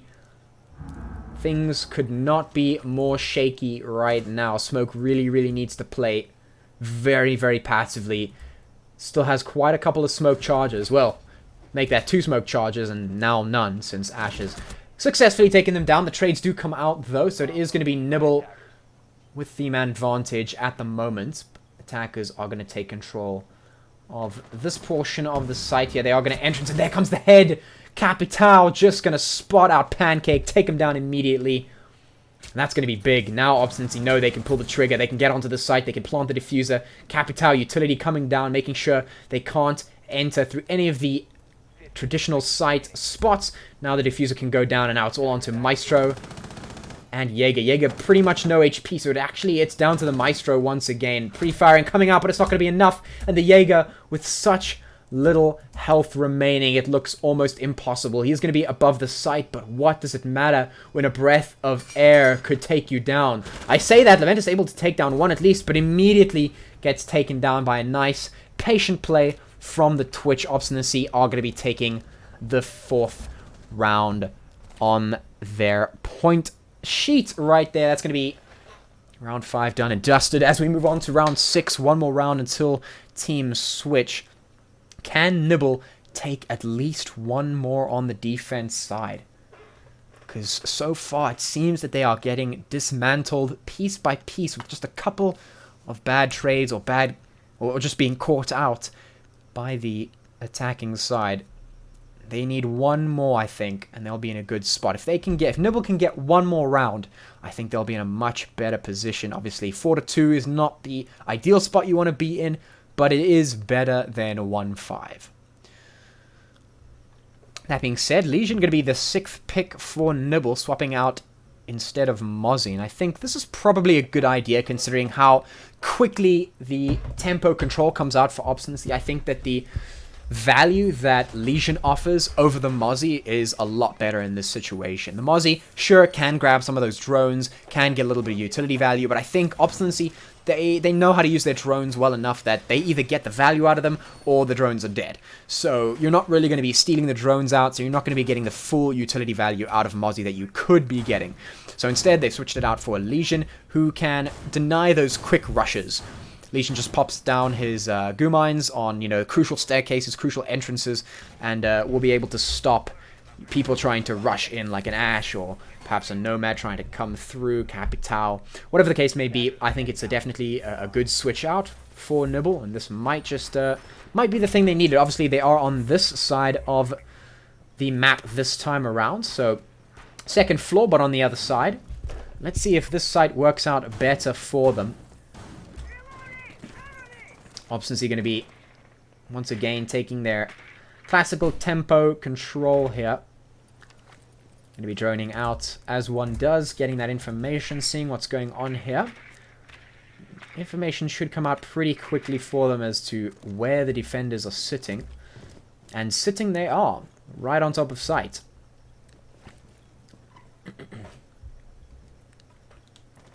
Just going to be playing a little bit patiently, waiting for the attackers to do something before they respond. Ash is going to be here. Quick as she is, can always get into the map very, very quickly. There, of course, is the map spotted out. Here comes the drone. Ash clearing out a little bit of the stairway. He's going to spot out the head. Should be able to take this down. Ash knows exactly where the Jaeger is. This could be big. Ash, right here with this angle, knows that there is somebody on the staircase waiting for the sound cue. But so is Jaeger. Jaeger is also waiting for that sound cue. A little bit of a stalemate going on between Ash and Jaeger at the moment. He who makes the first mistake will fail. Perhaps. Let's see who it is. Ash knows they're in a bit of a tight spot. If they push forward, they might get triple peeked by the defenders on site. So Ash will just be waiting for the rest of the team to push up before she takes any major control. Actually spots out the head. That's going to be huge. Spots out the Legion as well. Is able to take him down. That's 2 for Ash. That's huge for the attacking side. That's going to be devastating to Nibble. If Ash can get a 3rd here, almost does. Legion is down. Jaeger is down. There's a 2 pretty big operators there. Ash is, of course, on low HP, but it doesn't matter if they can find the head. Nibble is going to get 1 in return for their efforts, and the diffuser is down as well. Nomad's going to be making a dash for the diffuser, but now they're in a bit of a tight spot. Pancake is going to be doing a lot of work, does get flanked from behind. There it goes. Ash able to get another one before they go down, and that's just huge. It's a 2v1 now. Nibble, all or nothing, rests on Ella, and that's just such great awareness coming out from Pancake. He's able to just flick over through and get that headshot. And now Nibble, they're in a favorable position, considering Buck is on pretty much no HP. Is actually not going to check the corner. Gets taken down immediately. Obstinacy just able to win it, and this is just unlucky. So many angles to check, so many corners to be aware of, and it's just not possible. Nibble are not able to get the second round, so it is going to be 1-5 in favor of Obstinacy. Now we get to see if Nibble can bring it back, if they can bring it back on the attacking side. Obstinacy really putting on a good performance so far. Really, really surprised, pleasantly surprised at the level of play that we're seeing from Obstinacy. If you give them an inch, they take a mile, and that really goes the distance. Nibble, they were able to bring it back at the end there, I think. Really, really good stuff from them, but they just couldn't manage to close the gap and finish the distance here. We're going to be seeing the 6th pick, Zafir, for the Nibble side. Let's see how they use that one to their advantage. We're going to be seeing a kitchen side setup here once again. Obstinacy, they do seem to like this site a little bit more than Nibble did. Going to be setting up as we've seen them do so before.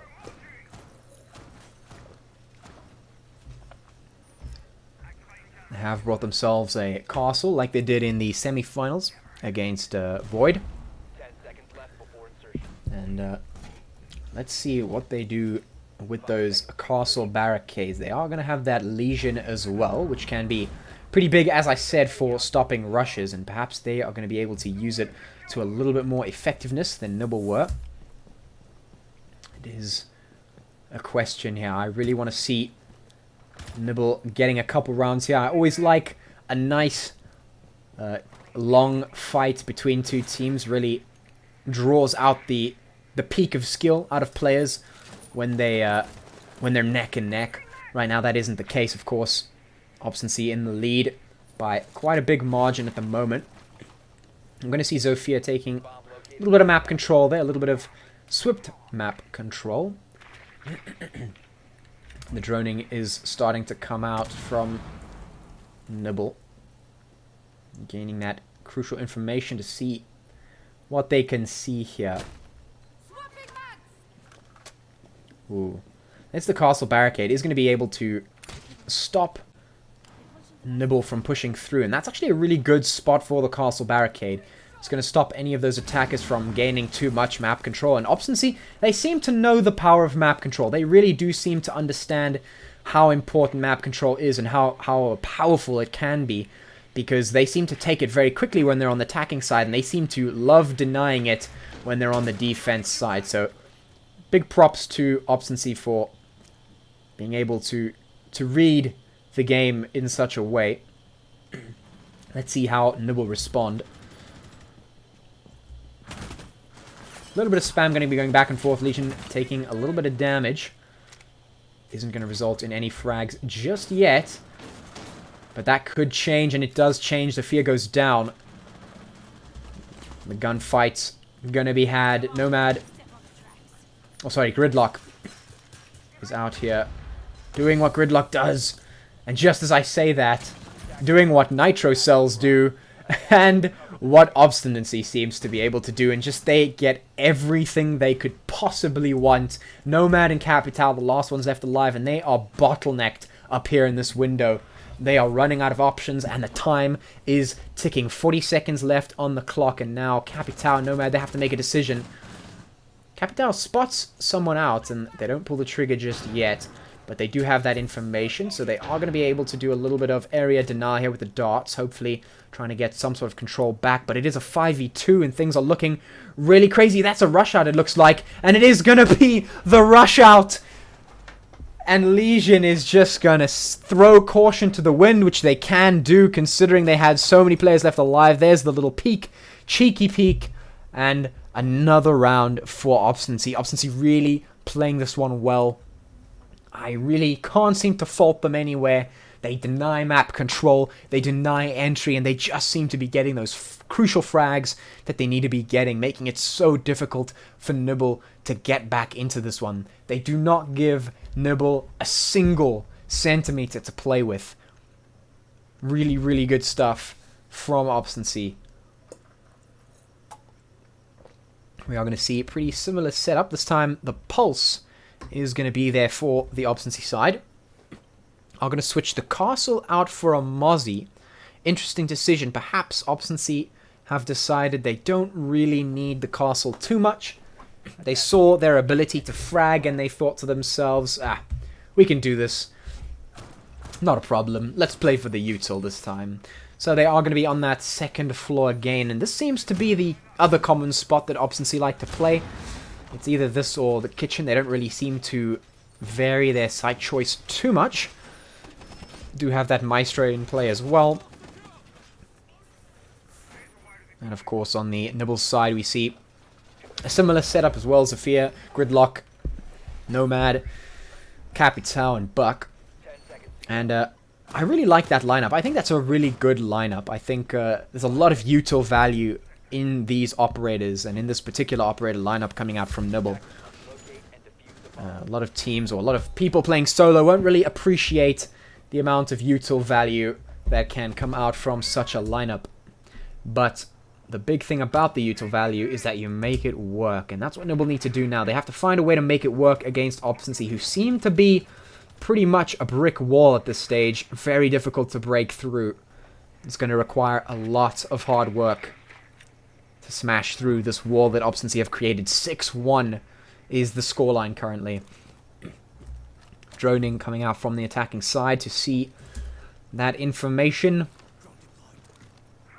And now we see what happens. Buck actually going to be spamming the normal peaks, and actually that is going to be great. Leventis is going to get a nice easy frag through the wall coming off of the information, and that is just showing you the power of how strong information can be. You get that one little blip, and there's your frag. You just have to know where to look. Diffuser does go down. This could be a little bit of an issue for Nibble, but the man advantage is even at the moment, so not too much of an issue. The bomb diffuser is picked up, so not too much going wrong for Nibble just yet. They need to get some sort of foot in the doorway if they want to win this one. They got that early frag on Pulse, but it was traded out, so they have to be careful here.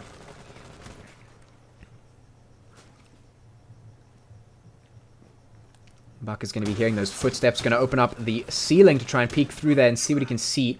Not going to yield any information just yet, but that in itself is information. There's the Maestro laser beam of death.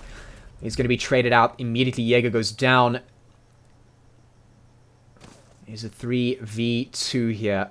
Can the laser beam of death do what it needs to do? And actually, he's going to drop down looking for something to happen, but the only thing that happens is that they leave the Legion in a 1v3. And now, there's a lot of work that Antrox has to do here. Nibble, they get that they have been looking for so many rounds there. There's the head spotted out. Legion should know that there's a player here. It's quite a tricky situation there. And speaking of, is going to get immediately triple peaked. And Nibble are going to take that second round for themselves. Finally, they get themselves that momentum. Let's see if they can keep it going.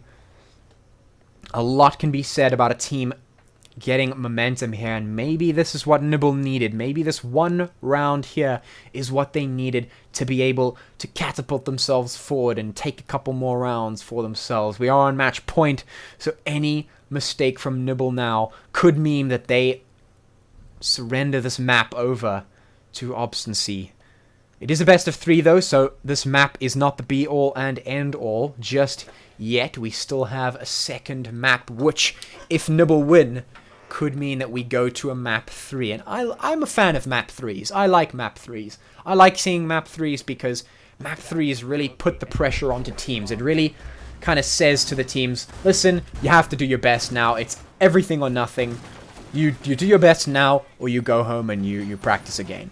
That's what I like about map 3. So I'm a fan of map 3. If we can get there, that'd be great. But obviously that will be decided by whether or not Nibble decide to win the second map. That is, of course, if they lose this one, which they haven't done just yet. So they might just make me eat my words here by surprising us all and just absolutely steamrolling. It is possible.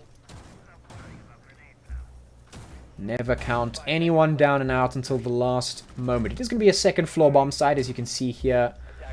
We are going to see them positioned towards this site. Now, we haven't seen Obstinacy actually defend this site just yet. The last time we saw the site defended was on the Nibble side. So it is going to be interesting to see how Obstinacy defend this one. But if we've seen anything from Obstinacy so far, it is that they are quite capable. And so I do not doubt that they will be able to give us a really good show here. And we're going to start out by opening some hatches, creating a little bit of pressure on the map from above.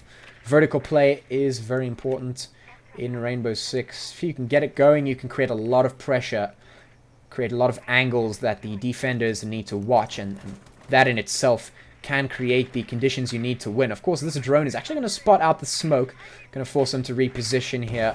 That's going to be quite a big spot of information here for the Gridlock. Is able to clear out this angle and say, alright, this angle's done. Enemy detected outside as Jaeger decides to try a cheeky peek. It doesn't work out, but does get a little bit of damage down. Nomad is below that 50 HP mark. It actually does a little bit of team damage, it looks like. That might just be a little bit of an issue for them. The Maestro Cam is spotted out, so they know it's there. Nibble are able to get one at least. The smoke goes down, so that's a lot of time wasted. Of course, taking down a smoke early on in the round is really not what you want when you are the defense team. Smoke, as we saw in a previous round, I'm not sure if it was this match or a previous one, but smoke can be a really, really crucial component of the defense, able to waste a lot of time, which can mean the difference between a win and a loss. Doc creating a little bit of a cheeky bullet hole peek here might come to fruition if he keeps peeking it. Is going to spot out a little bit of gun, but it isn't going to get any frags. Here's Maestro with the laser beam of death. Not able to do anything just yet. Gridlock starts denying the site control, and that is everything you need. Capital Bolt's going to be smoking off the position. The diffuser is going to start to go down. Here's a little bit of a spam nitro, not going to connect. They are planting on the other side, and actually spam through the smoke is going to take down Kaid. That's going to be big. Maestro and Kaid are going to be down and out, and that means no cheeky Maestro zaps, no cheeky Kaid shotgun shots. And there goes the Jaeger as well. It's all onto Doc. And Doc is right below the site. Has to do something here. Isn't able to find anything through the hatch. And now they have quite a job ahead of them. Obstinacy on the back foot. So Nibble, they say, listen, we're not down and out just yet. We have something going for us. We can do this. We might be down a couple of rounds, but that doesn't mean we're out. Doc trying to res himself, but it's not going to be quick enough. And Nibble are going to be able to take themselves another round. Not down and out just yet. So we will be seeing another round on Coastline. One of the better maps, I must say. I enjoy Coastline. A pretty decent choice, if I do say so myself. Although, I think our site choices differ quite a little bit. I like the Hookah Lounge defense quite a bit more than anything else. But of course, I know nothing. I am but a solo queue peasant. Going to be seeing a pretty standard setup so far coming out here from Obstinacy. They got the Mute, the Castle, the Maestro, the Jaeger, and the Legion. They are going to be defending Kitchen, which is quite interesting. Castle and Mute are a very strong combo. Now, I'm not sure if Obstinacy are actually going to use Castle and Mute in tandem, but if you do use them in tandem, they can be very, very strong. If you pop down a Castle barricade onto a window and you stick a Mute jammer right below it, it becomes incredibly difficult for the attacking team to actually breach through and destroy that Castle barricade. And that can really waste a lot of utility from the attacking side. And as I mentioned earlier, wasting utility, wasting time, that is a big component of how defenders are able to win. And if anyone can waste time, it's Castle, it's Mute, it's Legion, it's Maestro. They really, really are good operators at wasting time, and that's really what you want to play for. Of course, on the other side, we do see a Monty, who I think was 6th picked in by Nibble, which is quite an interesting choice. I'm kind of keen to see what happens with this. I'm going to switch over to the Monty. Let's see what the Monty can do here. This could turn out to be a very, very big surprise for the defending side. They might not expect this Monty to be in play. So let's see what they can do with it. Monty can be a really strong operator, especially on this exact site. Maybe Nibble doing a little bit of divining to think about exactly what site that they were going to choose. And here it comes, actually, just straight up rushes in immediately. The Monty going to be checking out to see if anyone's pushing. There comes the shield. It's actually going to get immediately taken down. That's not what they wanted at all. The diffuser is not going to be able to be planted, and the strat just starts falling apart for Nibble. What could have been a really, really quick bomb plant, or diffuser plant, sorry, turns out to be a failure, and that's not what they wanted at all. Finally, the Maestro is going to go down to a cheeky Nomad peak, but it's a 2v4, and Capital is on 25 HP. And really, I have to say, Nibble, they had a really good idea, really great strategy in mind. They managed to think about which site was most likely going to be defended by the Obstinacy side. They managed to get everything in place. The Capital bolt, the smoke went down to deny vision. The Monty was forward, waiting for anyone to push. The Gridlock was there, trying to plant, but it all just fell apart. Nomad goes down, and Capital, I doubt there's anything he can do. 25 HP and a dream. Unless Capital can find 4 heads with 4 bullets, it won't work, and it won't. It's not going to be the case. Obstinacy are going to be able to take down Nibble 7-3 here on Coastline. So there it is. Map 1 goes the way of Obstinacy. And so things will be quite interesting, I think, going forward onto the next map, which I believe we will be going to without a break. I'm not 100% sure. I don't know if the teams are able to take a break here, or if they just go straight into map 2. I doubt they'll want to take a break, but it could be possible. I am going to switch you over to the stats screen for a little bit here as we figure out the next map that we want to go to. I'm going to give you guys a little bit of a break after that incredible match that we just saw there. A little bit of time to just chill out as we load up into the second map. I'll see you guys in a little bit.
Alright, we're back in action already. Straight on into the next map, and that is going to be Consulate. This is one of my personal favorite maps of all time.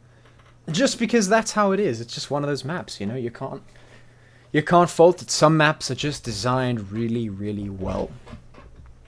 In any case, we're going to be waiting for the picks and bans to come out. And I'm going to say that we're probably going to see a standard kind of pick and ban here. Yep, there's the Thatcher. So we're probably going to maybe see a Jackal here. That's kind of the trend. The Thatcher gets banned, the Jackal gets banned. Those are two kind of the big ones, I would say. Jackal is very annoying, as every time I say it, like, everyone bans him, and everyone... a lot of people ban him, and a lot of other people complain that he's banned all the time. And I think that's just because of the nature of his gadget. No matter how you tweak it or change it or quote-unquote nerf it. But it's actually not going to be the Jackal ban, it's the Twitch denied here, and I think that's a pretty smart choice, if you ask me, simply because the Twitch can deny a lot of gadgets, deny a lot of observational tools, and just information gathering in general. So a really strong pick band out there. Maestro also going to be taken off the board, and that's a really strong defense operator. One of these abusable ones where you can really, really annoy the absolute hell out of attackers if you know where to put the cams just right. And of course, with teams like this, they would have practiced those things, they would know those things. So of course the Maestro taken off the board, and the Valkyrie as well. So that's a lot of observational tools being taken off the board.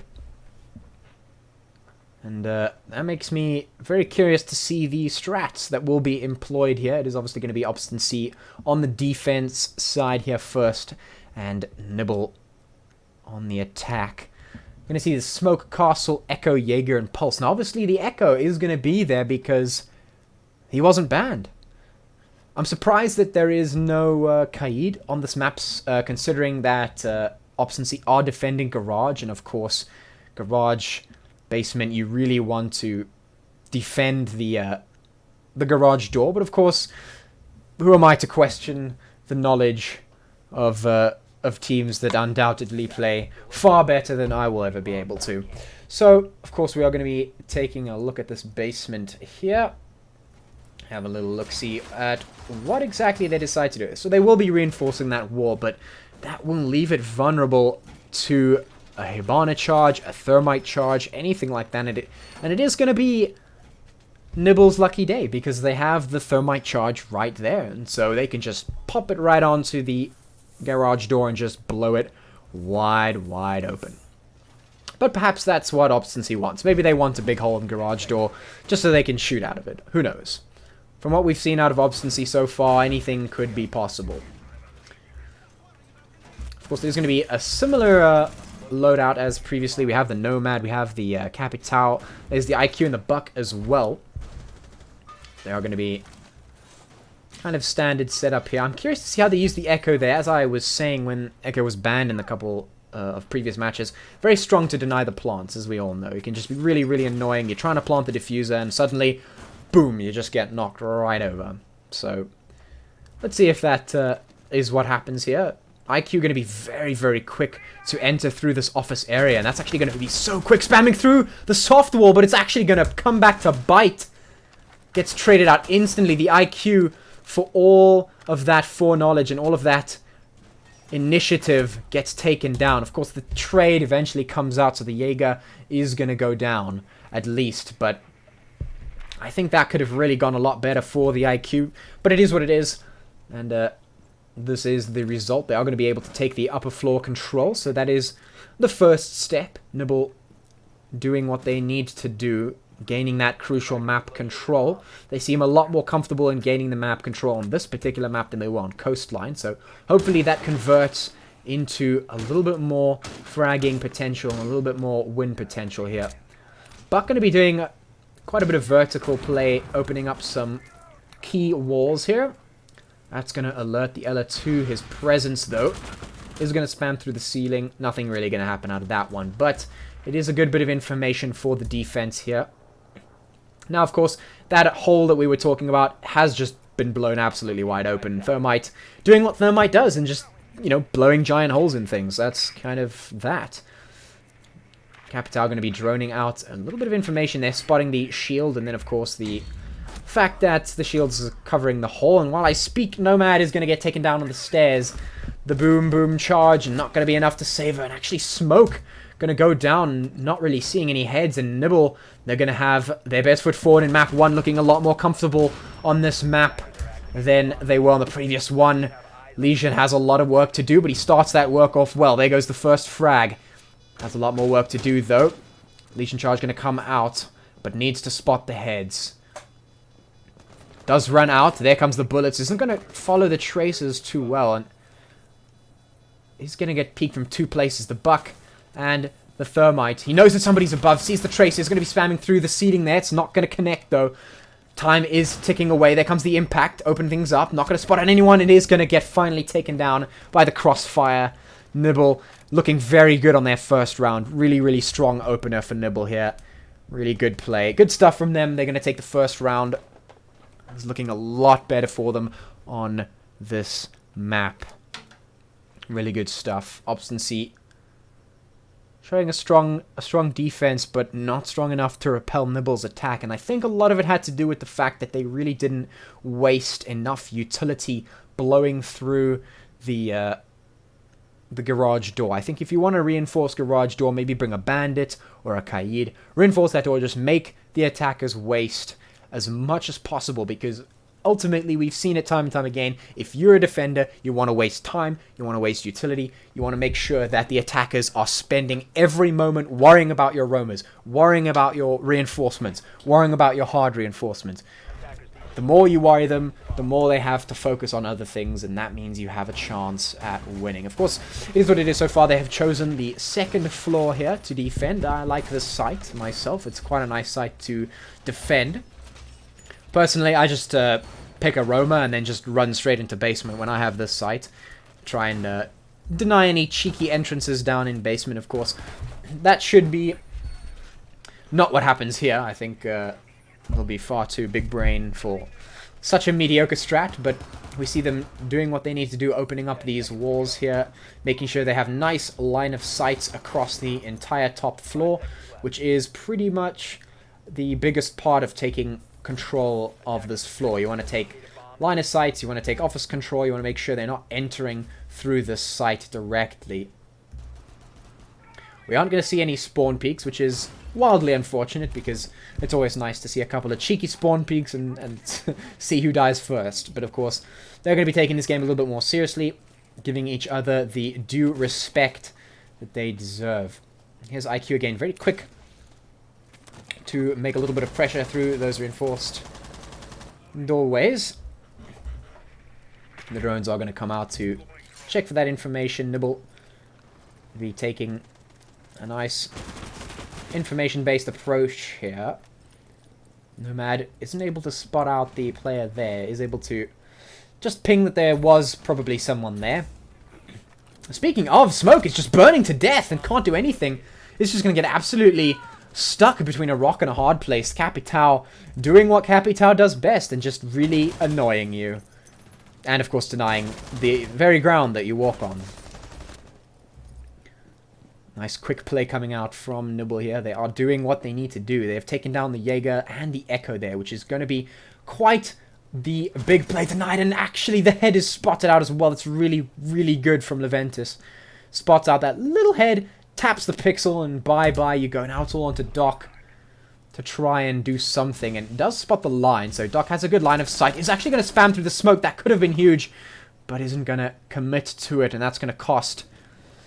Ooh, very, very, very well done from the Doc, but it's not really going to be enough. Or could it be? Almost denies the diffuser there. The drop is going to come out. Down, but not out for Thermite. And the Doc can just juice himself up here. Get himself back to full health. This is definitely doable. 1v3, it's going to be difficult, but it is doable. First things first, though, he has to take control. There goes the vision. That gets denied, so that's one component. If Doc jumps out here, might have enough time. Grenade comes out. Time is ticking away. Jumps out here, spots the one player. It's not going to be enough. Is not able to replicate what we see on those pro stages. I think such a similar thing happened in I can't remember if it was a Team Empire game or a G2 game, where I think it was G2 where they jumped out of that window, shot the repeller, and then just ran around through the stairs and missed the defuse by a millisecond. Of course, that's not what's going to happen here. Unfortunately, 2 repellers going to be easily able to take down the dock. That's going to secure Nibble their second round here on this second map. So Nibble really coming in strong here. This is exactly what I wanted to see. And this is definitely giving me hope for that potential third map decider. We are going to see that 6th pick into Legion. Obstinacy deciding that they want to maybe just deny a little bit here. They are going to be picking that basement spot, but this time they do have a Kaid. Perhaps they are listening. Perhaps they will be trying to waste that util. They're going to be opening up the garage door. Now, what this does, if you don't know, if you blow a hole through a soft wall and then reinforce it with the hard reinforcement, you can actually hear a lot better what goes on the other side. So you can hear that really crucial footsteps, which gives you information. And as I said earlier, information is huge in this game. It means absolutely everything. It can mean the difference between a frag and dying. 10 seconds to insertion. So that's going to be pretty big there. And Anthrox probably going to maybe Kaid trick this one. I'm going to be popping that Locate a bomb and defuse it. Kaid placement down right there. Going to be spotting that out, so good. They have definitely changed up their style here. That's what I like to see. Trying to make the attackers waste as much of their util as possible. That's really what we want to see here. Nibble once again starting out very quickly here.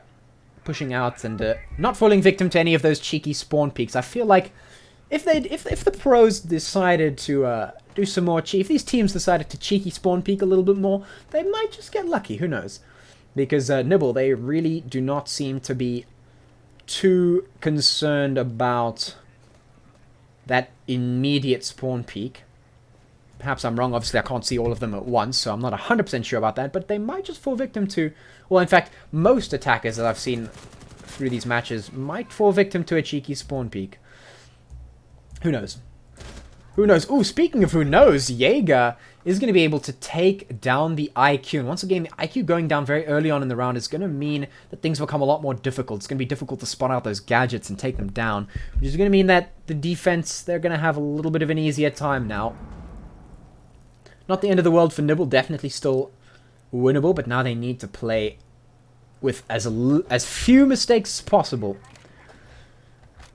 Once again, as I mentioned, they have that Kaid charge right there on the garage wall, which means this Thermite can do absolutely nothing. And because they haven't decided to pick a Kali, they aren't going to be able to take down the Kaid charge, which means they're not going to be able to open up this wall, which means there's not going to be a giant hole in garage that Nibble can play through. So I think that's the biggest change that Obstinacy have made, and I think it's a very, very good decision on their part to just deny that large hole, which I think became a bit of a problem for them earlier on. So this is going to make things a little bit more difficult for Nibble, but not impossible. If they can somehow get into the site, or just get a vision onto the site, take down that Kaid charge if they can spot it out maybe, could still be doable.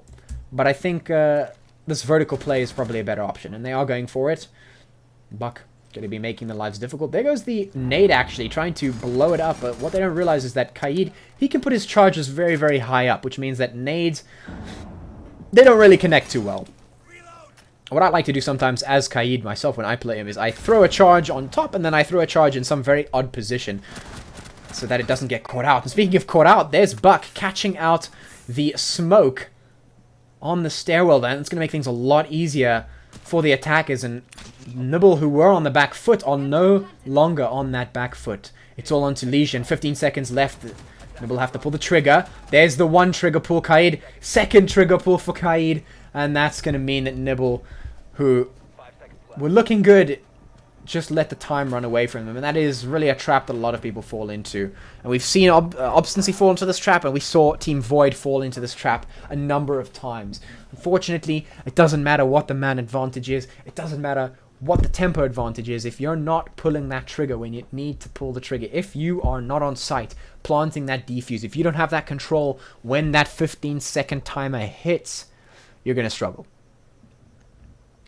And that is unfortunately what happens. Nibble, they still up 2-1, so could still easily go either way. But I think now Nibble maybe learned a crucial lesson about timing against Obstinacy. As we saw on the previous map, Coastline, Obstinacy really good at taking that map control, playing for time. That's what they did against Void. They were able to take out a very quick win against them. So definitely have to play your cards right against Obstinacy, and Nibble are very aware of that fact. Now, we are going to find ourselves in basement once again, but this time we're going to find ourselves on the other side. And that is going to mean that we have a very interesting setup here. Now, I'm actually very curious to see how Obstinacy decides to defend this site. What I've seen before is that defenders will come into basement garage anyway, even though this isn't a bomb site, and they will reinforce this garage door here. They'll reinforce some of these walls, soft walls here, just to play this side of the map as well, because if you let the attackers take control of this side, they can put pressure on you from here, they can put pressure on you from this staircase here, and they can put pressure on you from this staircase here, as well as from above, because there are a couple of hatches above this site as well. So you open yourself up to quite a number of different angles. So that could prove to be a problem. Let's see how that plays out. Now, as I said before here, the attackers taking that very quick control of garage and putting that pressure on early. It's exactly what I was talking about. So here comes the first angle of pressure. Buck able to take a little bit of a bullet. Spawn Peek, and this actually might catch somebody out. Almost does. That could have been a very big problem for the defense team. Very, very big indeed. But it wasn't. Thankfully, they were able to get out just in time. But the Buck tempo was definitely there, putting on that pressure very early. And really making the defenders sweat quite a bit. Now, it looks like all of the attackers are here in this garage area, which means that they're not creating pressure from other sides of the map, like I was talking about. Now, that might come back to bite them, but IQ is droning out. So, of course, there is the upper site to protect. Obviously, defending the server room means that you're also defending this upper area here on this side of the map. So, of course, there is a secondary bomb site that the attackers could be focusing on, but it looks like they're moving through that garage area and taking full control of this side of the map. So Nibble, they have got that control, but they need to work with it. 1 minute and 30 seconds left on the clock just about. And they are going to have to decide how they want to attack. Obviously, we saw them running out of time in the previous round, so they're definitely going to be having that in the back of their minds. They're going to spot out this castle barricade, so they know someone is definitely in there or around that area. Spot out the head behind that shield there, and that's going to allow Nibble to try and peek there. Of course, the Capitao does go down to the dock, who is doing this very cheeky angle here, stopping anyone from pushing through that main door. Echo still watching the drones from behind his shield. Pulse getting that crucial information, and this is how you play Pulse very, very well. You play him for information. His UMP doesn't do the damage that other weapons do, so you don't really want to play him for frags. You want to play him for information, and information is pretty big in this game.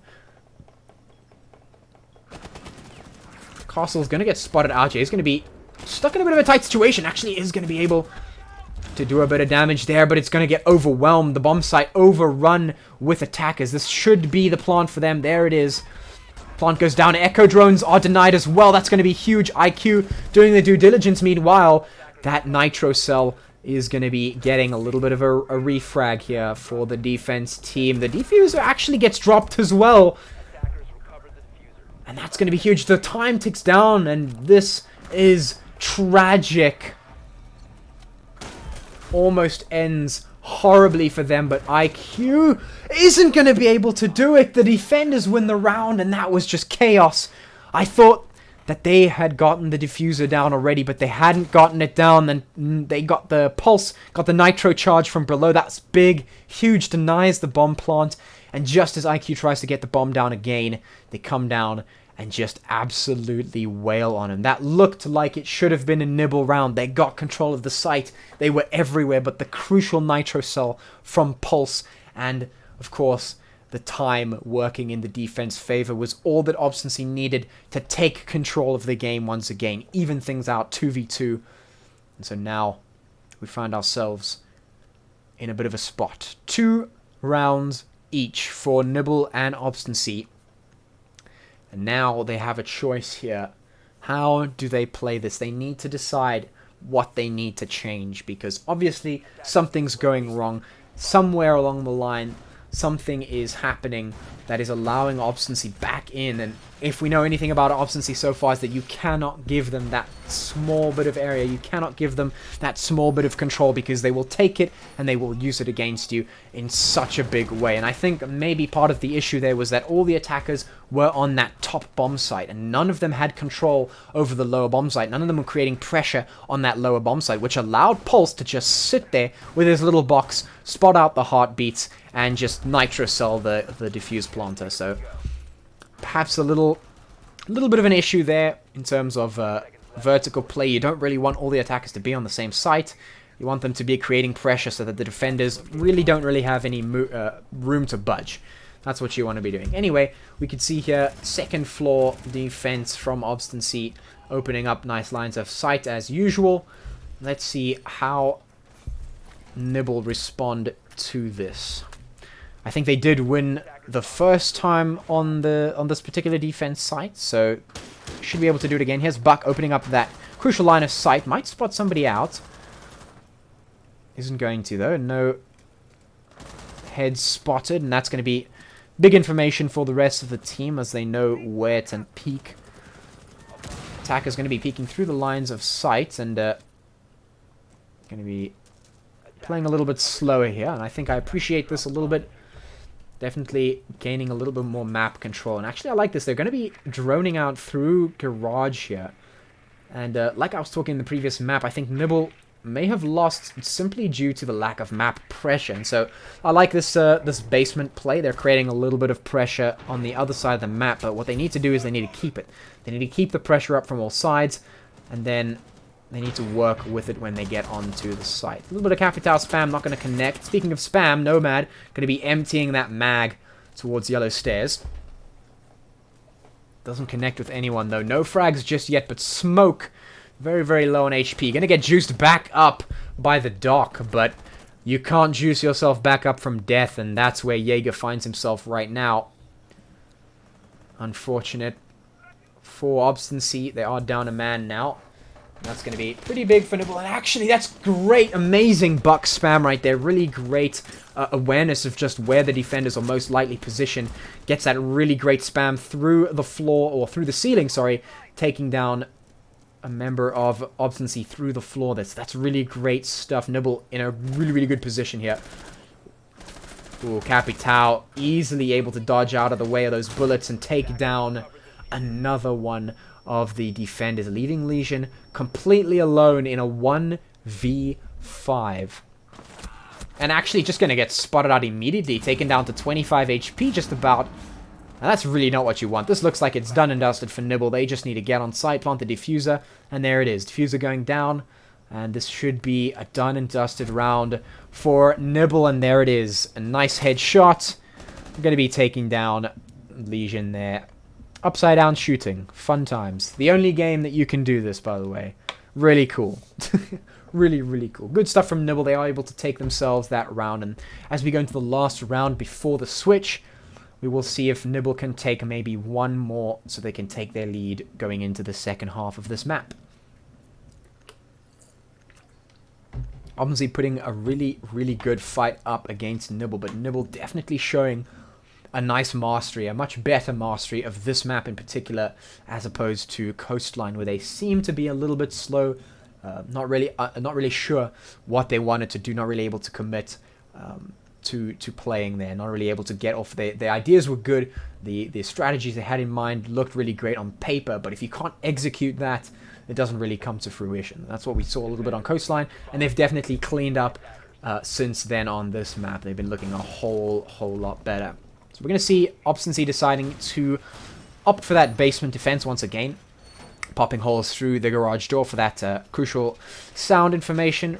Going to be reinforcing once again. And they have the Kaid, so they're going to be taking a little bit out of that strat book. They are going to be hard reinforcing that wall, which really, really helped. And considering that Thatcher is banned, there's really not a whole lot that Nibble can do against hard reinforcement. They have the thermite, but it's not enough.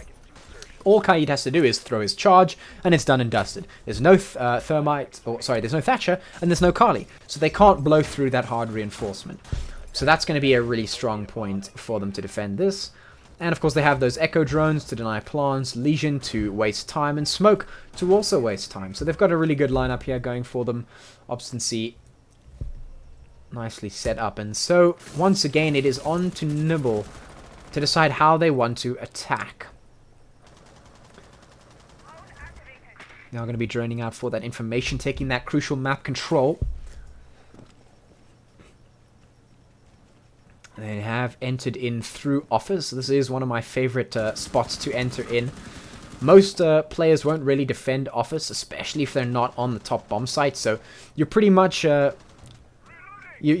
got a good bet that you can enter through Office most likely if you want to get into the site very quickly. So really good decision. And IQ is going to be a little bit flustered here, trying to take a lot of fights. Legion going to go down in the meantime. So that's going to be a lot of util wasted for the defense. They're not going to be able to pop those Legion mines onto crucial stairways and doorways. That's going to mean that the attackers are going to have a bit of an easier time just walking in. Of course, they still have those Echo drones to stop the plants, and of course, also the Smoke. But speaking of Smoke, he does get IQ down, but being left on such low HP is really going to sting for Smoke.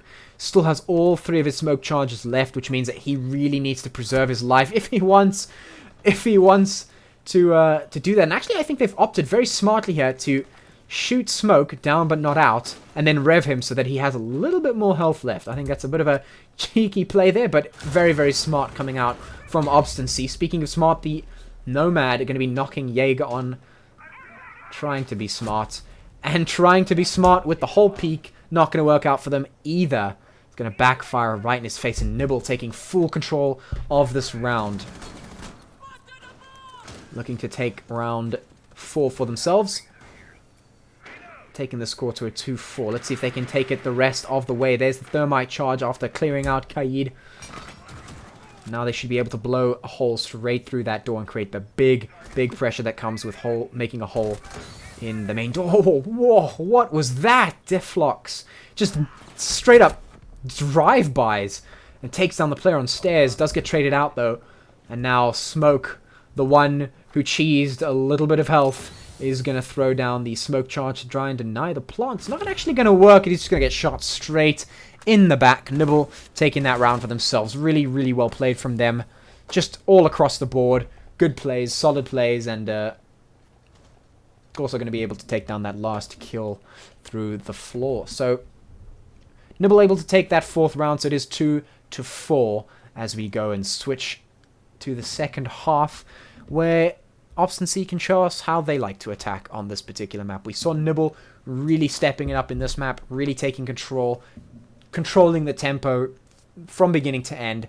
Slipped up in 1 or 2 places, but managed to come out on top in the end. Let's see if they can keep that momentum going on the defense side. So they have decided to pick up the Legion, the Mozzie, the Smoke, the Jaeger, and the Ella. So that, to me, tells me they want to waste a lot of time, which, as I've said time and time again, I'm pretty sure you're sick of hearing this, but wasting time is great. It's basically what you want to be doing on the defense. Like, defense, you have SMGs, so you're going to be technically out-damaged by the enemy team, since defense only has SMGs.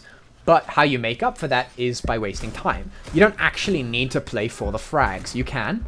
It's not off the cards by any means, but you don't have to play for them. You can play a lot safer, and that is why a lot of people will tell you that Rainbow Six is defense favored, because you can play passive. You can wait for the attackers to pull the trigger, and they have to do so, because if they do nothing, they run out of time, as we've seen a couple of times here in this match and in the previous match.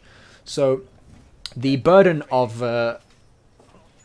play kind of comes from the attackers. Doesn't have to. You can go for the aggressive peaks if you're a defense, but you don't have to, and that's kind of a luxury that you can play with on the defense side.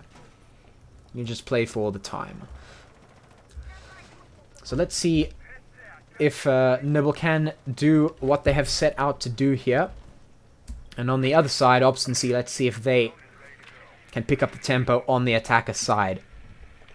Maybe droning out, looking for the information. should have spotted the position of one player out, so that's going to tell Buck that he is free to enter through this area. Takes down the default cam. Default cam was operated by someone, so they will know that Buck is up here. But how do they play off of that information? They have two members of the Nibble side on defense watching the staircase like a hawk. If Buck decides to push down here, they are most certainly going to be dead unless they can pull off some sort of trick magic, which I doubt. It's literally going to have to be a 360 or a 180 at least. On the other side, though, Thermite's going to be droning out the top of the site.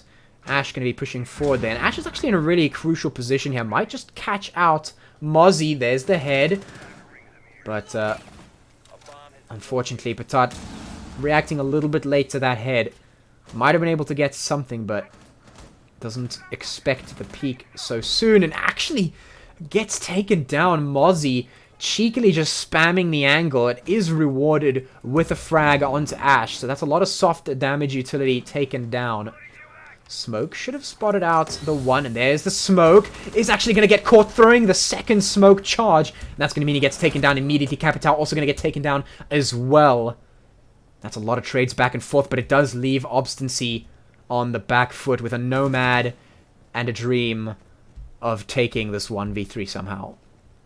Nomad does have an air jab charge, so if they use it correctly, might be able to make something happen. Yeah, some sort of play happen, but the footsteps definitely heard by the Mozzie, who is in this pole position here on the staircase. The Jaeger is able to play as well, and now Nomad has a big job ahead, has to clear this angle very, very tight, and does do it, finds the head of Mozzie. Second operator also given their position away, and now Nomad, they know where the defenders are. Here comes the plant. Should be unchallenged.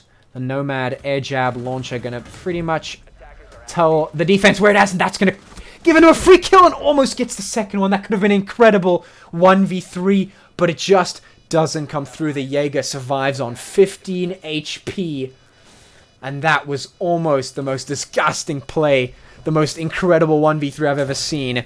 Almost happening, but Nibble able to take control. Finally, right at the end there, Leventus able to take down the Nomad and win that round. That could have gone so wrong for Nibble. It was 1v3, and the Nomad almost took that one straight out of their hands. That could have been devastating, but it just wasn't destined to be.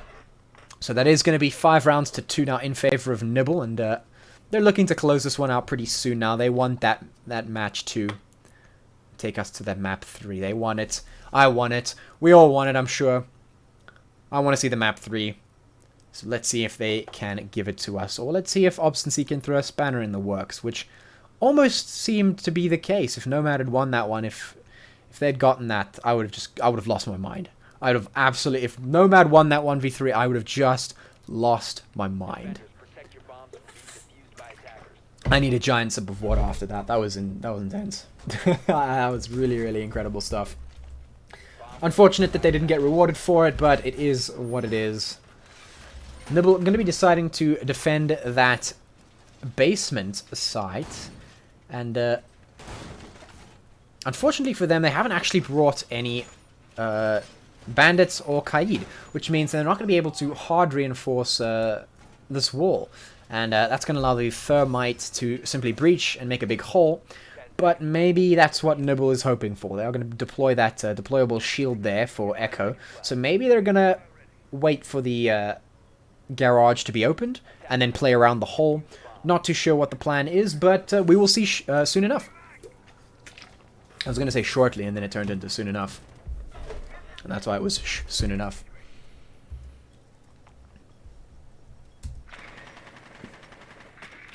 Anyway, standard setup here. Attackers looking for that drone information. Going to be spotting out a couple of operators. That's going to give them some decent information as to how the defense is set up here. They're going to drone out office, and in goes the Ash, nice and quick, taking that office control. That's pretty big. Now 2 defense operators up here, so Ash might have a chance at just getting some free frags if they go hunting. Spots out the Legion, man. That's really, really good. You really have to be aware of your surroundings to spot out those invisible little buggers. So, good stuff on Ash. Especially considering you're a 3-speed operator, you want to make sure you're not slowed down or stopped by those cheeky Legion charges. Now, there are still 2 operators up here that Ash needs to deal with. They are playing this one a little bit slow. They definitely know that somebody's up here, but they're not getting too aggressive, which I like. They're not giving themselves away, not giving any free kills over to Nibble. Nibble have got to work if they want those kills. They're just holding angles for now, and that's pretty much what you want to do. Pre-fire coming out from the Ash. Not going to be rewarded just yet. Capital actually able to take down an Echo drone. That might be pretty big come the late stage of this round. Especially if they try and plant that diffuser. A little bit of a trade going on. Jaeger going to be taken out. Ash also going to go down. Capital left on 25 HP.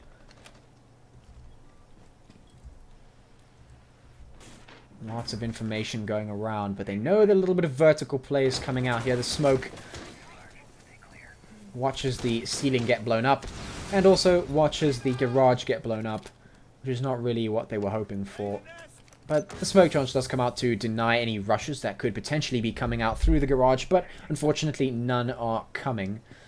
And so it is, for the moment, just going to be a wasted smoke charge.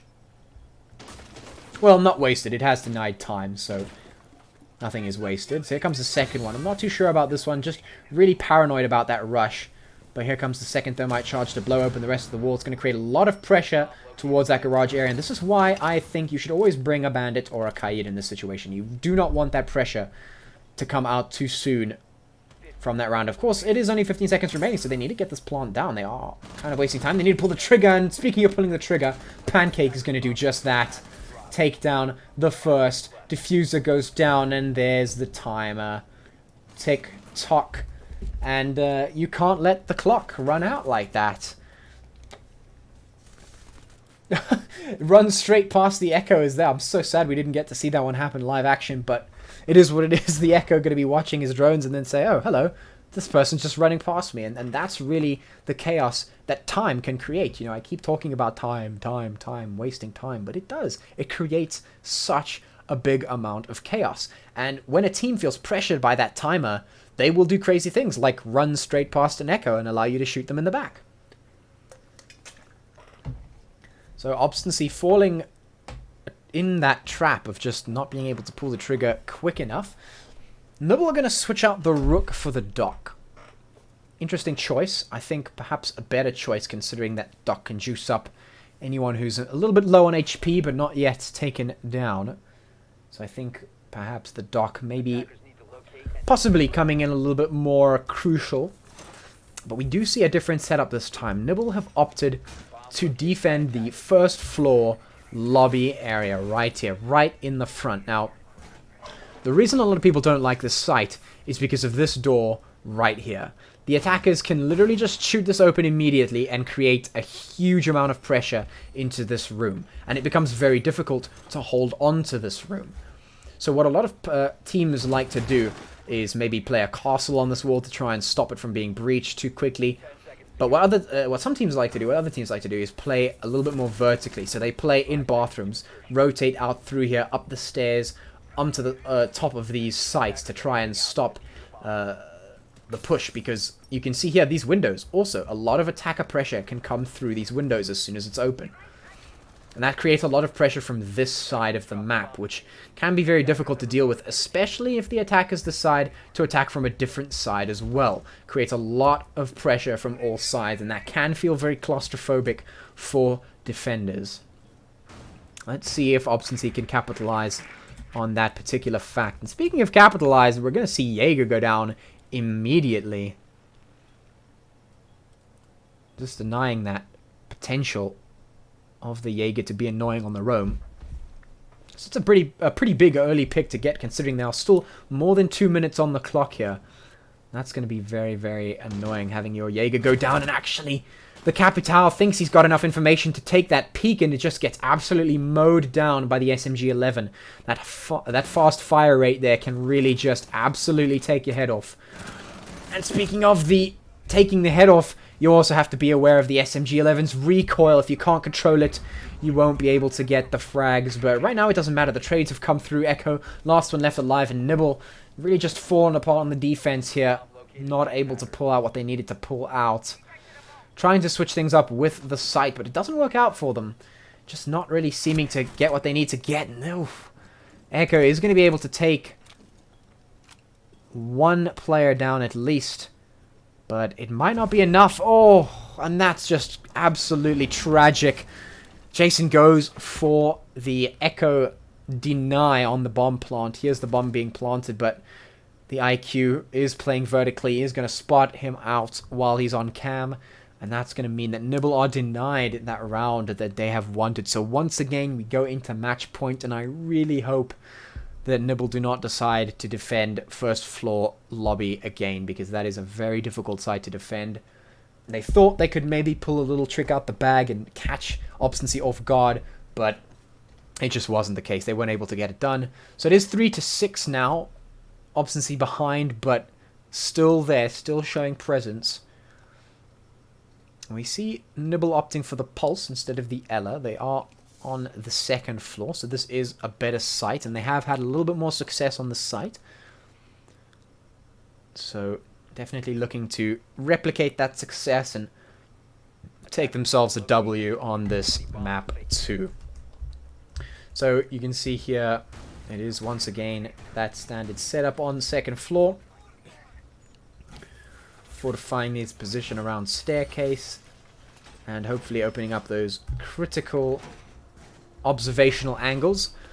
One thing you can, or one thing you have to do on this map, on this particular site, is open up the walls around this area. And you can see right here there's a hole, and right here there is a hole, and that's to provide some critical line of sight. You'll be able to see that a player from this side of the site on defense can peek through this wall, through this doorway right here, and then through this soft wall straight into this particular site here, and they can do the same with the hole that is here.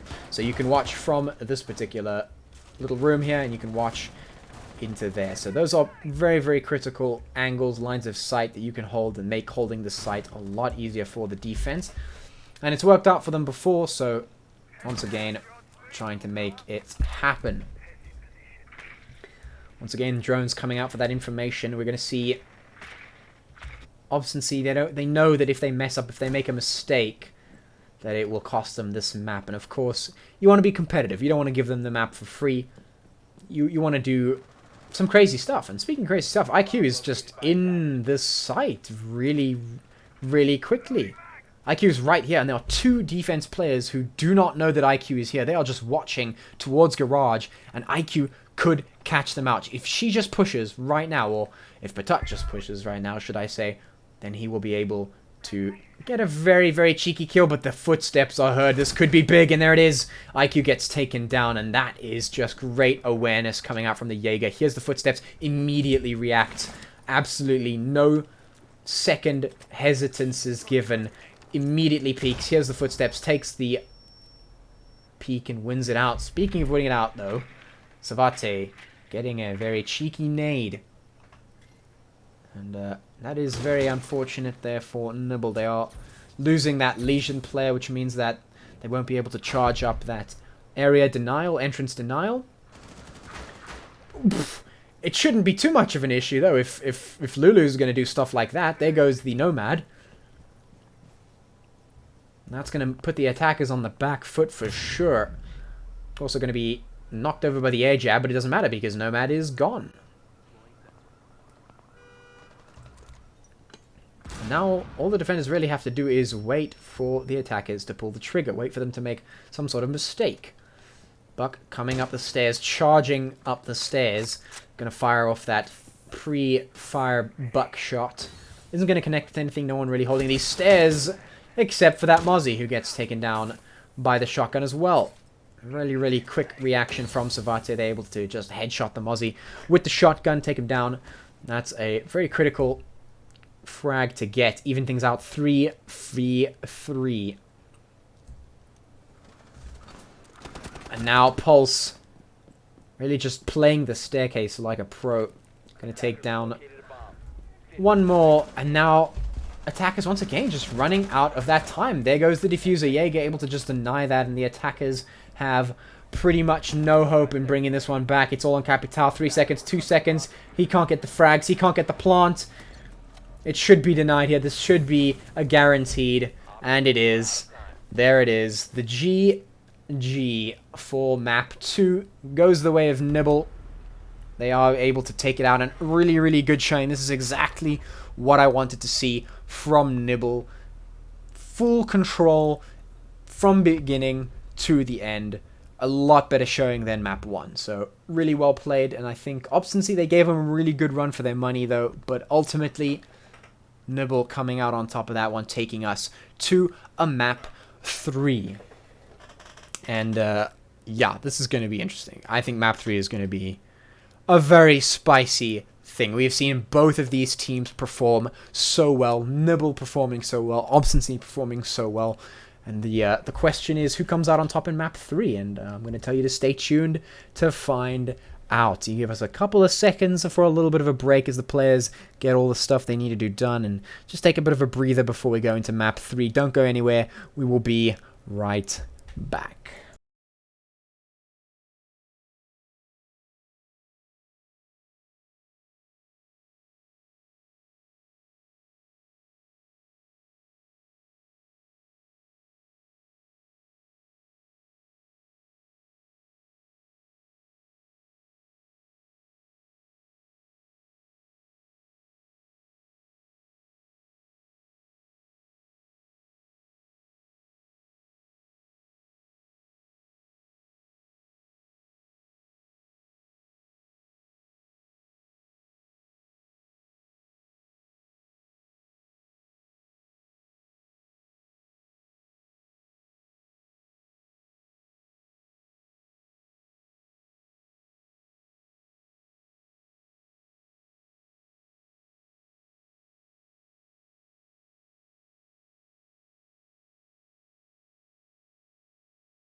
And once again, we are back, but this time it is for good. We are here, Saturday Night Siege, Grand Finals, Map 3, Nibble versus Obstinacy. And we're on Bank, which is another one of my favorite maps, so either way you swing this, whoever wins, whatever happens, this is going to be a good match to watch. I can feel it in my bones. This is going to be fun. Of course, the Thatcher gets banned out immediately. And I'm expecting maybe a Jackal, or perhaps something along the lines of what we saw last time. Banned out again, so pretty standard stuff so far.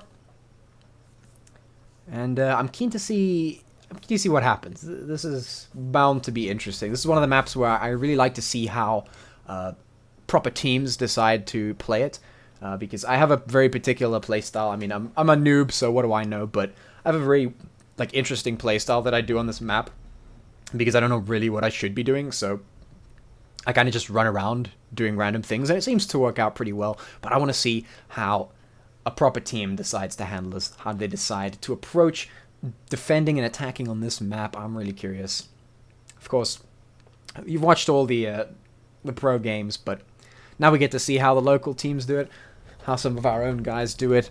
So let's see what happens. We're going to see the Thatcher get banned, the Castle get banned, and the Echo get banned as well. So there's a pretty big picks to ban out there. The Thatcher being banned means obviously it's either Kali or no gadget destruction through hard reinforced surfaces. And of course the fact that Thatcher's banned out means that you can't really destroy those surfaces unless you pick Hibana, which Nibble have actually done here. And they have the Maverick as well, which is definitely how you get around the Thatcher ban. If you don't want to pick up the Kali, you pick the Maverick, because he can go straight through any wall, reinforced or not.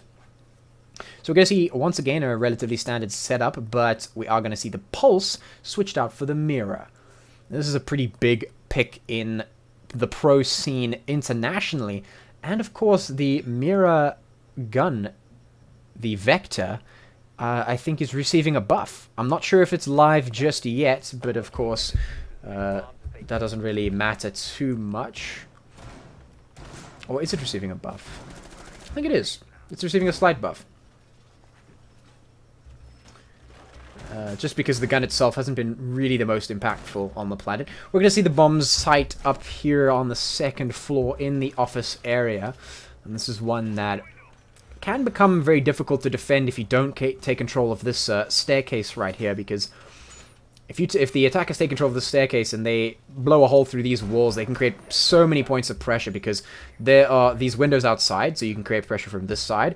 If you blow a hole through here, you can create pressure from this side. Obviously, the attackers can get into this little room here, create pressure from this side, and then from this staircase from this side, and then from this staircase from this side as well. So you can find yourself in a bit of a pickle. Hopefully, that is not where Obstinacy find themselves here today, but we will see. We will certainly see.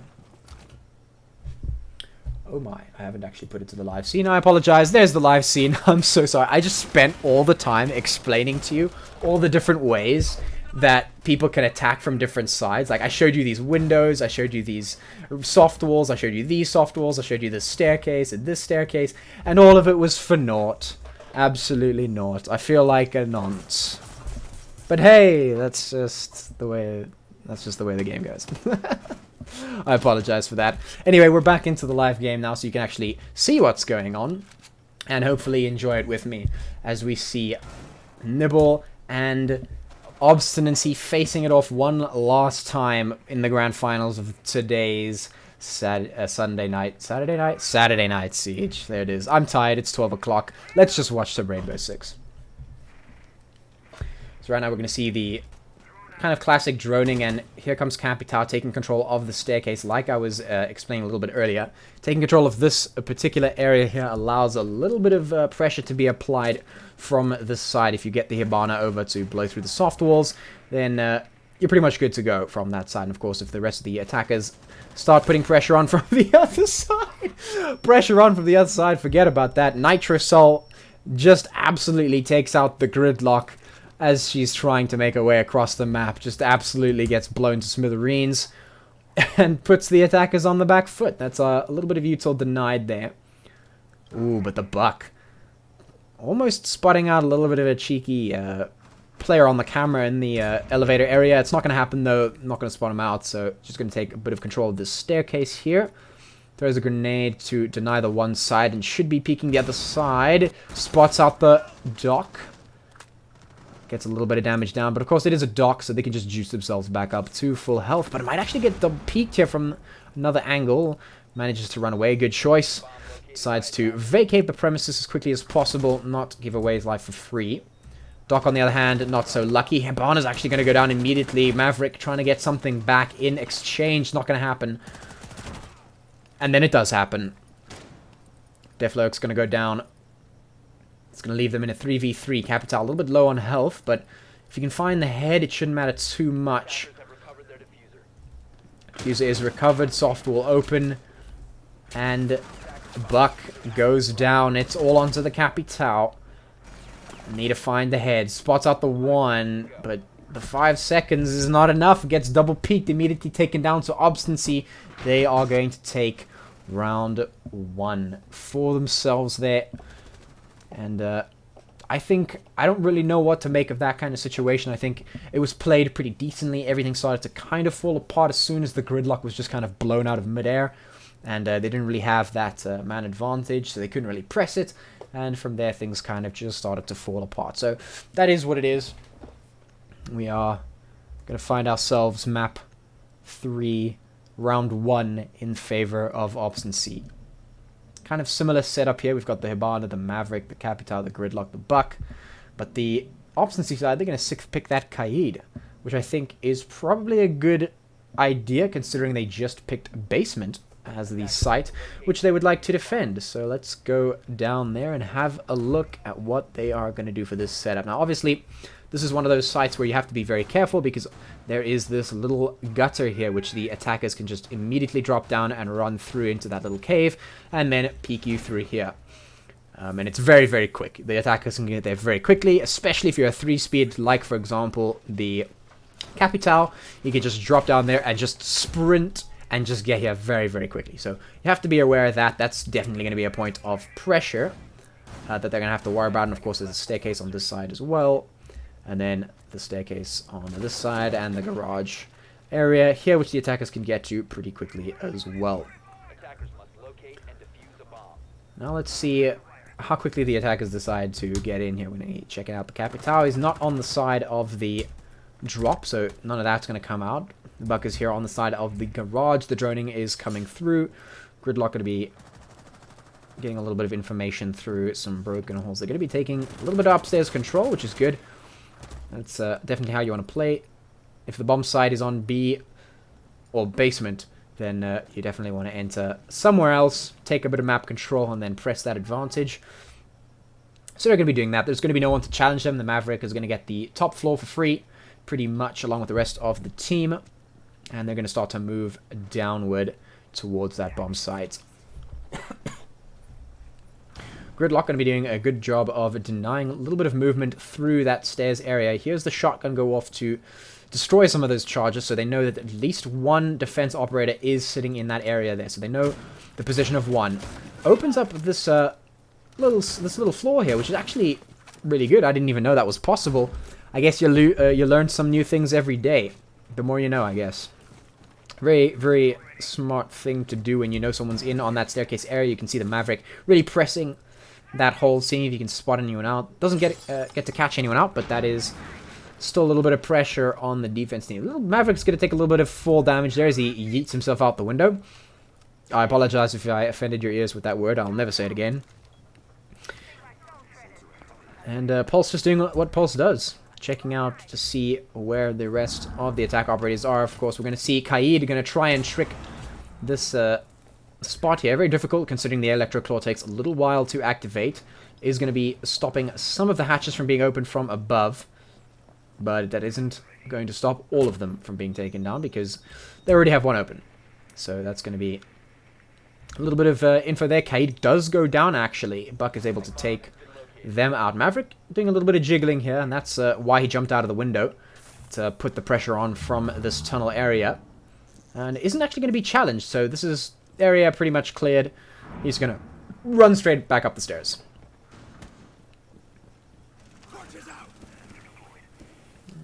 nice little dotted holes all over the place to maybe confuse the defenders a little bit as to where you're peeking from. This is pretty much how you play Maverick properly. You just confuse them from where you're peeking.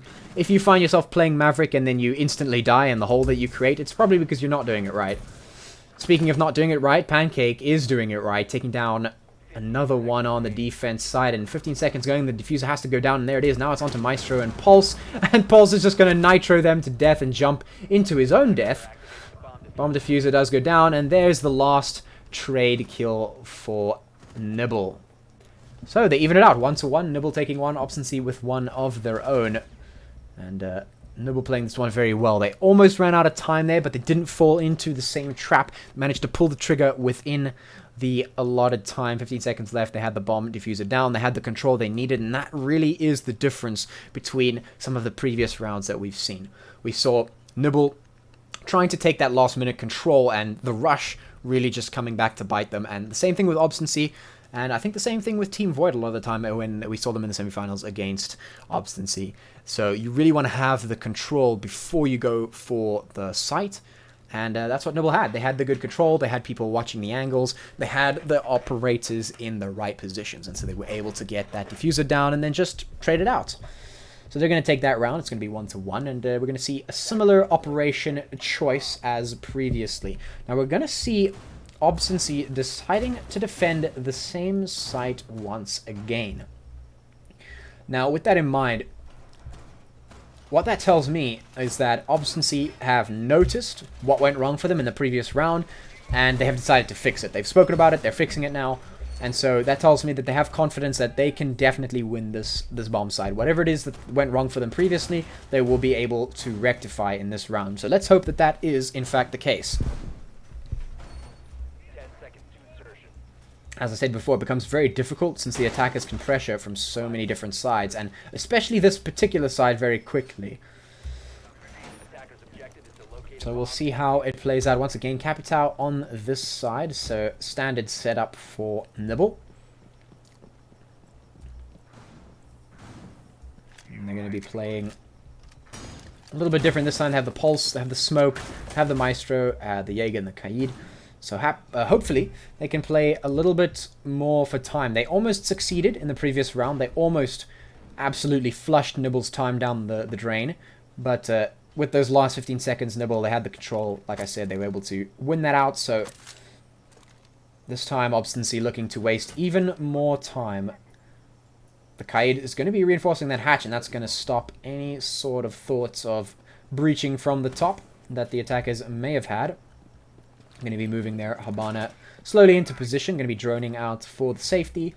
Of course, this is what you do. You got a drone. It is pretty much the most crucial thing for the attackers. You know, you have two drones. You have to use them. So air jab goes down. A little bit of spam going through. And Nomad almost catching out one player. Is going to play the staircase like a pro.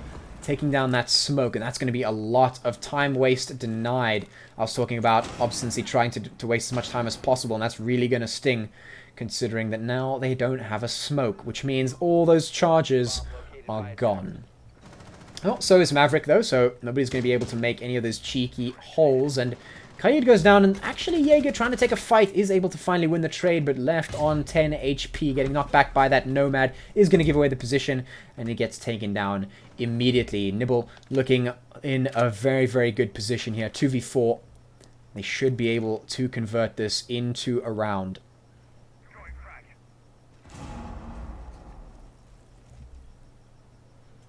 You see Pulse and Maestro just holding the hatches. They know that somebody is going to drop down sooner or later. But the question is when. Here comes the flash. Laser Beam of Death LMG ready to take down anyone who decides to be foolish enough to drop. But there goes the teammate. Now it's on to Delphox. He's the only one who could save them. Laser Beam of Death trying to do its job. He's getting pressured from so many sides. This looks almost impossible. Diffuser is going down. He's trying to spam and perhaps pre-aim, but there's no one there. They're actually just behind him. I don't know what he's shooting at, but he's going to be taken down. And that's going to be Nibble with round 3 and going in their favor. And that's the second round on the board for them. 1-2 now. Nibble a little bit in the lead.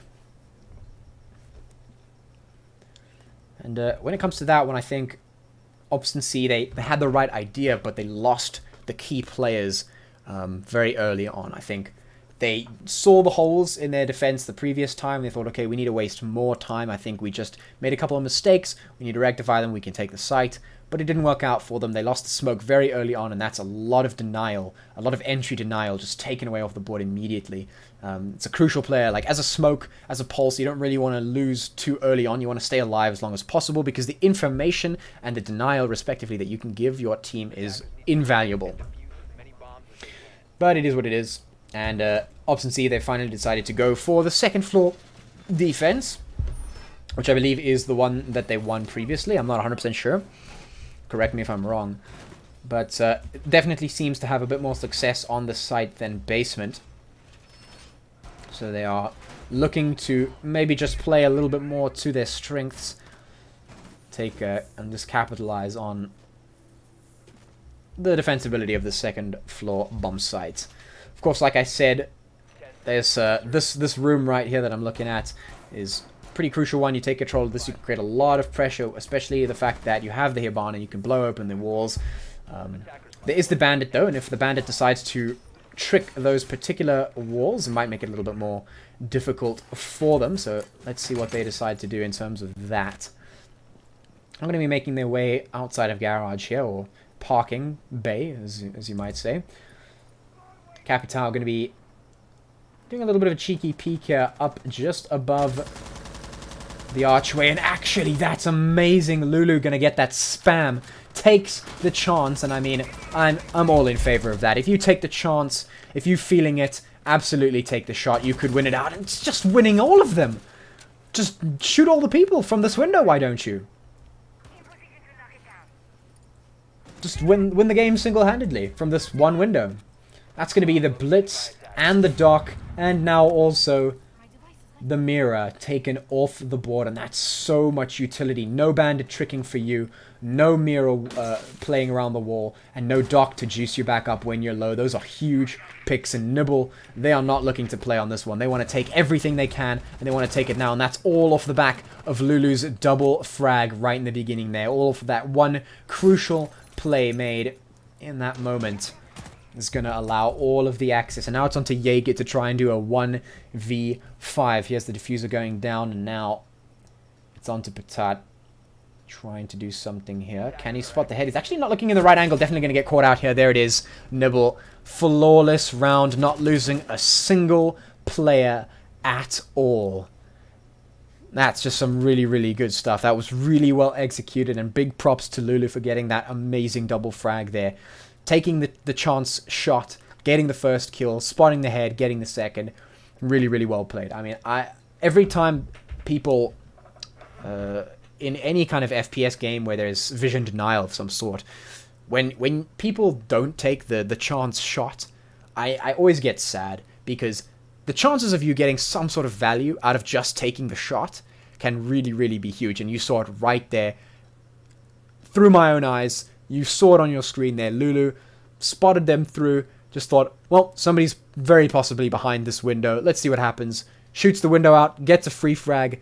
The window opens, spots out another head, gets another frag, and that just opens up the round in such a big way. So if you're feeling it, just take the shot. We are going to be seeing ourselves on this first floor bomb site here, and this is one of my favorite bomb sites personally to defend. I like playing along these stairs here. I like denying entry in this particular position. I like playing Legion or maybe Capcan to entry deny people who try and come through this side. That's how I like to play this, but of course, once again, I'm a noob, so who cares? We are going to see another setup here with the mirror wall and, of course, the Kaid charges there, the Maestro, and then a standard attack roster coming out from Nibble. You're going to see Gosa and Patat on their the top of the scoreboards here for themselves. Maestro looking for a good position to spot those cams out, and a good Maestro position or a good cam position for Maestro cams are very, very crucial to winning any sort of round on the defense side. Now we do see a lot of the defenders actually playing up here on the second floor, and I really like this. They are denying all of that vertical play that could be coming out from the attackers. By defending this second floor, they are making it a lot more difficult for Nibble to actually penetrate into the site. So they are making their way in here, and they're going to have to use quite a bit of their utility coming through the second floor, since all of the defense operators are up here, holding the second floor. And that's exactly what you want to do when you're on the defense side. You want to waste as much utility as possible. And there's the first defender to drop, and it is going to be the Hibana, which means there is no hard breaching for Nibble. They're going to have to play this one around utility alone. And there's the first one. Mira goes down. But now they're finding themselves in a little bit of a pickle. Stuck between a rock and a hard place. Jaeger putting on the pressure from this particular side, but he could be collapsed upon very, very quickly, so he needs to be careful. Gets shot at just as he decides to fall off the angle. Meanwhile, also going to get one onto Delphox. It's a 3v4 right now. Make that a 2v4. Nibble looking so dominant right now, just not giving Obstinacy any room to breathe. There goes the Doc, and last, but perhaps not least, is the Kaid. The bomb diffuser will go down, and I don't think Kaid has a chance here. As powerful as this shotgun is, as much as I like this operator, I don't think it's going to be enough. He gets spotted out. Now they know his position, and that's pretty much the end. 25 HP is not going to do him.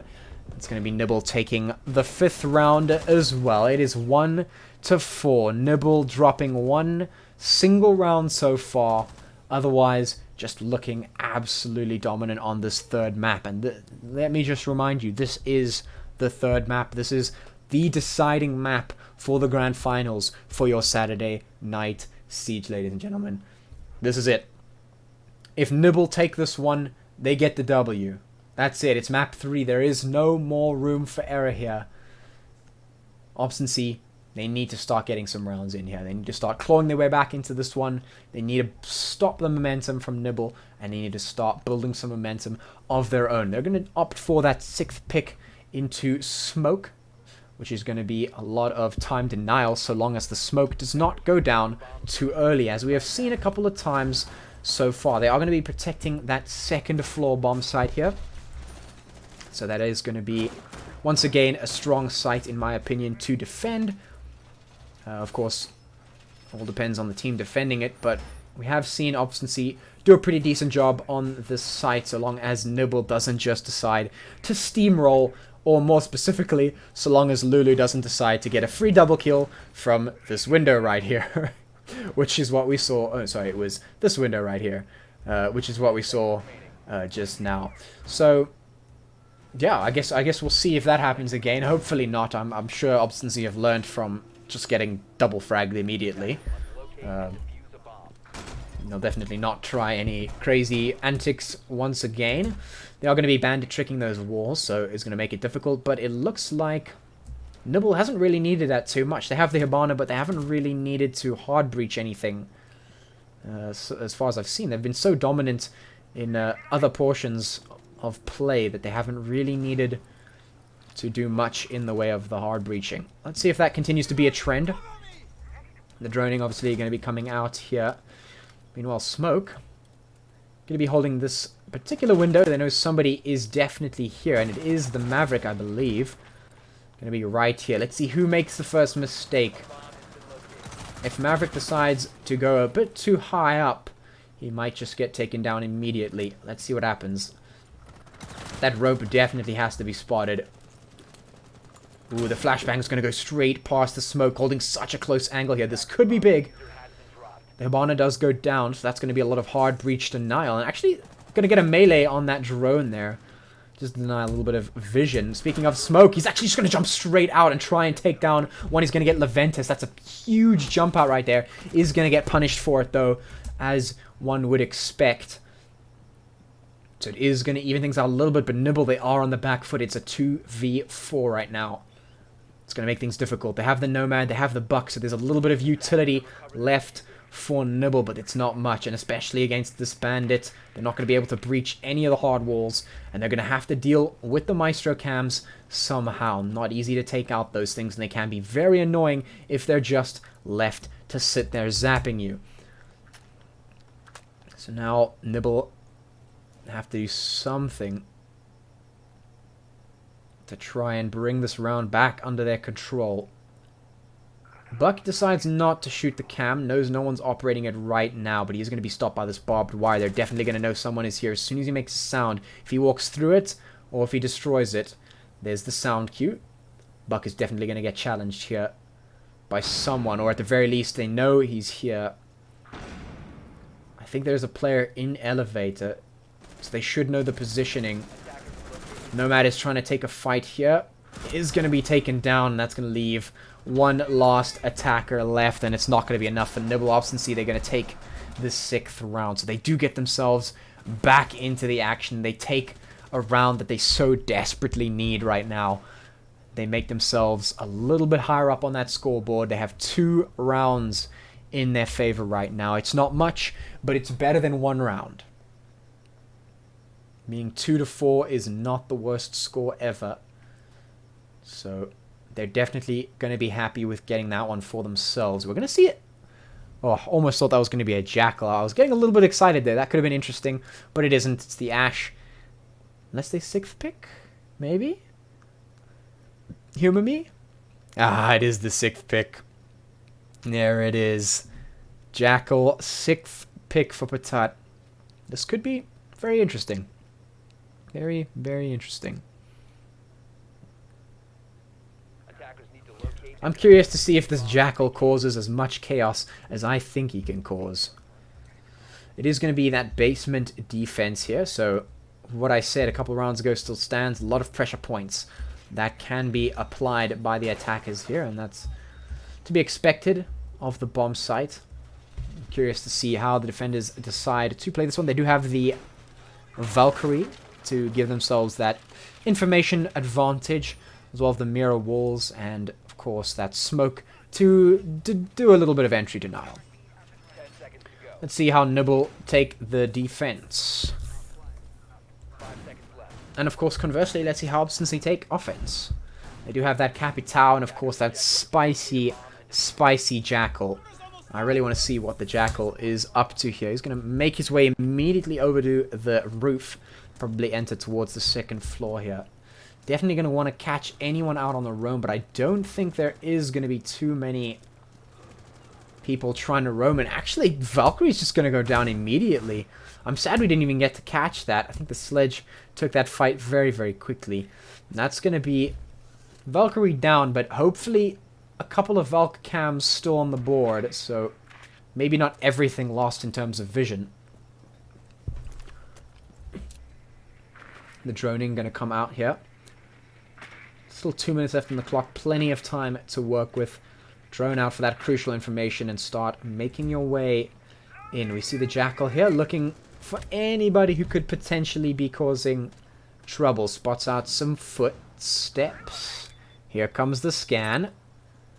Now they've got eyes on that mirror. And now the hunt begins. Ooh, there's a vault cam getting denied. That's a lot of information gone. Jackal. He's going looking. He wants to find this mirror. Meanwhile, Capitao trying to get control of this room here. Takes out the Valkyrie cam as well. That's really well played. Good awareness there. Capitao takes a fight. He's not going to get any frags for it, but Jaeger is going to be on 10 HP and pinched from both sides. He's going to find himself out of luck. And that's Nibble down 2 players. Obstinacy, they don't want to lose this just yet. They're not down and out just yet. This is very, very close here, but Nibble, they are on the back foot. They need to make something crazy happen right here. Here comes the smoke denial, a little bit of entrance denial from there. It's going to waste a little bit of time. He still has 2 more charges, so he could deny quite a lot of time. He could waste a lot of time here with these charges. There's the next. ADS is denying those nades from coming in, from flashing the team. Hibana spotting out a couple of legs. That's going to be enough for the frag. And now Doc left all alone, sitting out here towards the parking bay. Not much they can do. Diffuser is going to go down. And now the attackers are just absolutely crawling all over. And actually, he's just going to drop down and immediately get taken down. Doc's reaction time really working for him, but he can't spot out the next play. He's getting challenged by... It's going to be very difficult. He runs around the corner to juice himself up again, try and take the next fight. But 1v4, and the time on the bomb is ticking. This is going to be difficult. It's possible, but he has to get 4 frags, and he has to get them now. Time is running out. He's going to get challenged. Hibana takes him down to 10 HP and just absolutely finishes him off. Nibble going to be feeling pretty bad about that one. Not going the way they wanted to. It's going to be 3-4. Nibble still in the lead, but not by much. And this is as close as you could ask for. This is absolutely as close as you could ask for. We've seen some great plays coming out from Nibble, some great plays coming out from Obstinacy.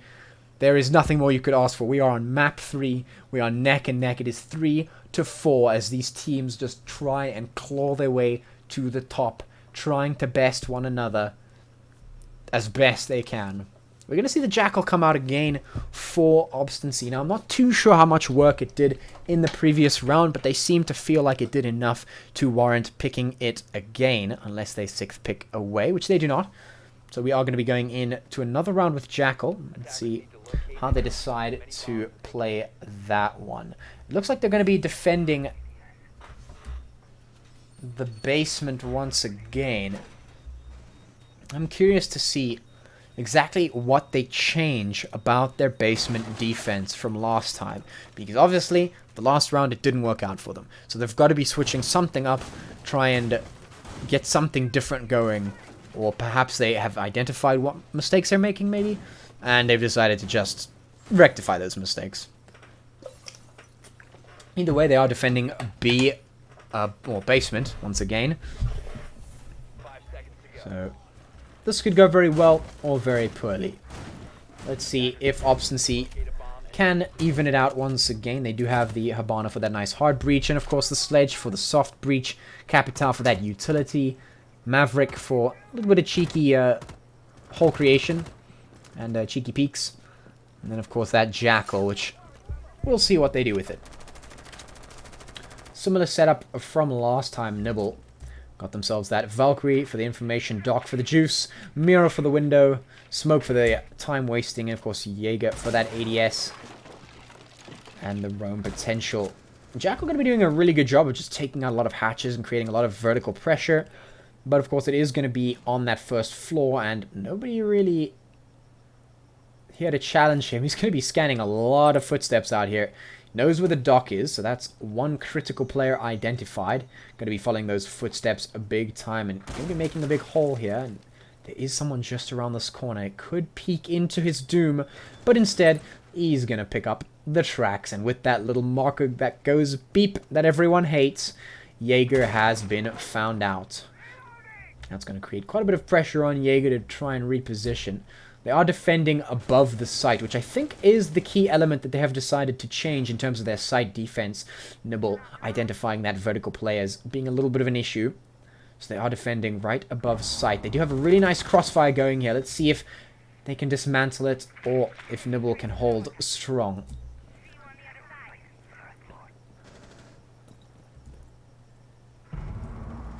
Capital is right here, very, very close. Spots out the gun, there's the feet.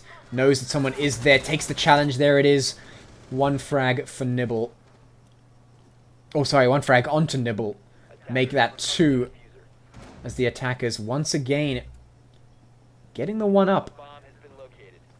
Get themselves that vertical play going once again. Only the side anchors really remaining. Once again, Nibble, they identified the problem, but not really able to play around it. They lose that upper defense, and that's going to make things difficult for the anchors to hold on to the site. Smoke charge going to come out there. 40 seconds left on the clock. These smoke charges could do quite a bit of damage, but the question is, how much time do they have to waste? 25 seconds left on the clock now. Defense just trying to waste as much of that time as possible. The smoke grenade comes out to try and deny vision. It's going to be enough to throw the attackers off. They need to get into the site quickly. 15 seconds remaining. They got to get this diffuser down. There goes the Hibana. She just sprints straight in, gets the head. Plant should be able to go down in the smoke. Couple of seconds remaining. The diffuser is going down. It should be able to do so. Meanwhile, Maverick trying to defend the planter. But Nibble, they are able to get the trades that they need to get. And that is going to be a clutched round for them. They are going to be able to get a 5th round on their board. Once again, that came down to the timing. Because, honestly, Obstinacy, they had that one. They were on the site, they had the control, but they had not denied the smoke. And this is the difference between a round where smoke dies early and a round where smoke dies late. Or not at all. If he dies early, you don't get those smoke charges. And as you saw, there were 40 seconds left. If you're a team, you see the 40 seconds, you're like, ah, that's plenty of time to plant. But then the smoke charges come out, and they come out again, and they come out again, and that denies a lot of time. And honestly, Obstinacy just ran out of time. They had to rush into the site. The Hibana gets a nice quick frag onto the site, gets the diffuser down, but the pressure that they feel they have to get the diffuser down means that Nibble can take full advantage of that, take down the people who are trying very chaotically to defend the planter, and just get the frags. And that's what they did, and they managed to claw their way back into that one. So good on Nibble. They got the 5th round there. Once again, gonna have to try and replicate that. They're going to be defending the 1st floor here. Also another one of my favorite sites. I love to play Legion on a site. And I like to stand on this desk, this little desk here. You can actually jump up on top of it and sit right here on the corner and peek this door and this door. And I just throw all my Legion charges here, and I throw my Legion charges here, and then I just peek the doors on whichever side the Legion charge pops.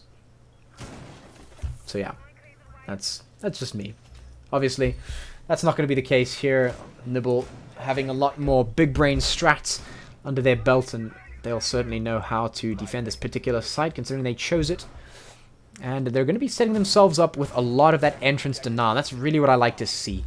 They have an Ella in play, a Legion in play, a Mute in play, and that's really going to deny a lot of utility and waste a lot of time from the attackers. And that's what I've been talking about pretty much this entire time. That's what you want to do. You want to waste time. I don't know how many more times I can say it, but there it is. It's on to Obstinacy to try and bring themselves back in here. They were so close in taking the previous round, but it just slipped out of their grip as soon as they were denied entrance into that site thanks to the smoke and company. Now, drones are going to be coming out here, droning the site as clear. Sledge going to be able to easily just jump straight into the 2nd floor and get control for his team. The Jackal, though, there it is. That's the power of just being able to spot someone for free by seeing their feet or their footsteps from the past. And it's pretty much the reason why I hate a Jackal, because he can just find you. Like, hello, I know where you've walked, so now I know where you are. Because reasons. Going to be able to take down that Ella who was trying to defend above site, and that's going to allow Obstinacy to make a lot of vertical pressure here above the site. Which is going to make Nibble's life quite difficult. You could see everything just kind of blowing up, and Nibble actually spamming through the floor and almost got something for their efforts. Hatch is going to be destroyed. That's going to put a lot of pressure on this Legion, who is trying his absolute best to anchor this site. Ozzy coming back from his little roaming party. Mutant Jaeger holding some crucial angles. But Obstinacy, they know they have the advantage for now, so they can take a little bit of time in what they do. And Hibana's actually just going to jump straight down and take up a little bit of a cheeky angle here just underneath the rotation hole. That's going to mean that Legion actually not going to be able to peek that one. This might be pretty big. Hibana knows where the Legion is, and all she has to do is stand up and get the head, but she has to find the opportune moment to do so. You can see a very, very dangerous position to be in, but if played correctly, could be big. Here it goes. Hibana blows the flash, peeks it out, actually runs to the complete opposite side. This is big. Spamming through the wall, doesn't connect, actually gets taken down from behind. That's some really great rotation there. The diffuser is also down, and that's going to put quite a bit of pressure back onto Obstinacy, who had their best foot forward, but no longer since they've lost their Hibana and, of course, that Jackal. A little bit of spam going through the walls, but Maverick actually going to get punished for it. Taken down immediately by Legion, who's really, really doing a really good job of holding the site. And Legion just absolutely pumping it with triple frags right there. Really great defense from Legion. He pretty much single-handedly won this round for his team. Capital trying to do the work, but it's just not enough. Giving that Legion the ability to just take down all of your players, or perhaps props to the Legion for being able to take down all your players, is really going to be soul-crushing there. Hibana was right there. Could have peeked the Legion earlier, decided not to, and eventually was punished for it. And that was just greatly unfortunate. And now we're on match point, ladies and gentlemen. If Nibble wins this one, they take it home. They take that W, and Obstinacy walk away. Slightly disappointed that they could have done better. They've been performing really, really well, and it's only in one or two areas where they keep just making one or two mistakes and they get punished for it. They've done it themselves, so it's definitely even Steven. It's a fair game right now. Attackers need to locate and defuse bombs. That Kaid is going to come in because the defense is going to be... Attackers have discovered the location of a bomb. first floor. Yes, the bombs are going to be first floor. So, yeah, that's pretty much all I can say about that. We're going to see this site once again, and considering the success that Nibble had on this particular site, it's no surprise that they're going to be picking it again. I think they looked pretty decently strong on it, so it's no doubt they're somewhat confident. The real question is, can Obstinacy change it up? Can they identify the issues with that previous round and make the amendments quick enough to be able to take another round? Because if Nibble win this one, it's done. It's absolutely done. Nibble, if they take it, Obstinacy has no chance. No more room for error right now. Obstinacy have to get everything right. Minimize the mistakes. Make the plays. If they want to stay in this one. IQ going to spam straight through. They're going to pre-fire. Not going to connect with anyone, but that's going to give them some nice information as to exactly how free this site is today. Actually going to walk straight over a Kaid reinforced hatch. That's going to take a little bit of damage. Not so much that it's too much of an issue, but it's there. It's a bit of damage. Might have also given away the position if there was someone here to hear the screams of pain, which the operators will emit when getting electrified. Taking control of the second floor is Obstinacy. Able to wangle his way around the reinforced hatches so he doesn't take damage like his compadre. Now they have full control, and oh, that's just one hell of a C4 from Corsa. That is just perfectly timed, perfectly positioned. Takes down IQ immediately, playing off the information, getting the free frags. That's what you want to do. It's going to be a 1-for-1, obviously. Mozzie going to be going down as well. And Mute as well. Obviously putting their best foot forward as they need to. Like I said, no room for error right now. But we've seen Nibble win on less. And that's got to be in the back of Obstinacy's mind right now. Haunting them as they try and get this win.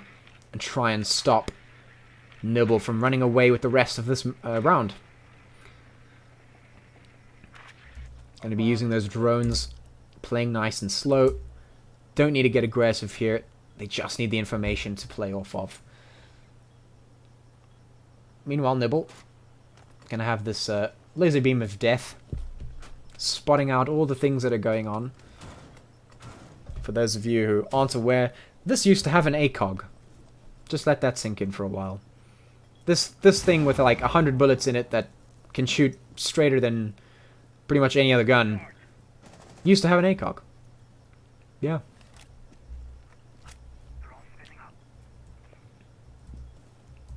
Defender's just going to be sitting on site for now.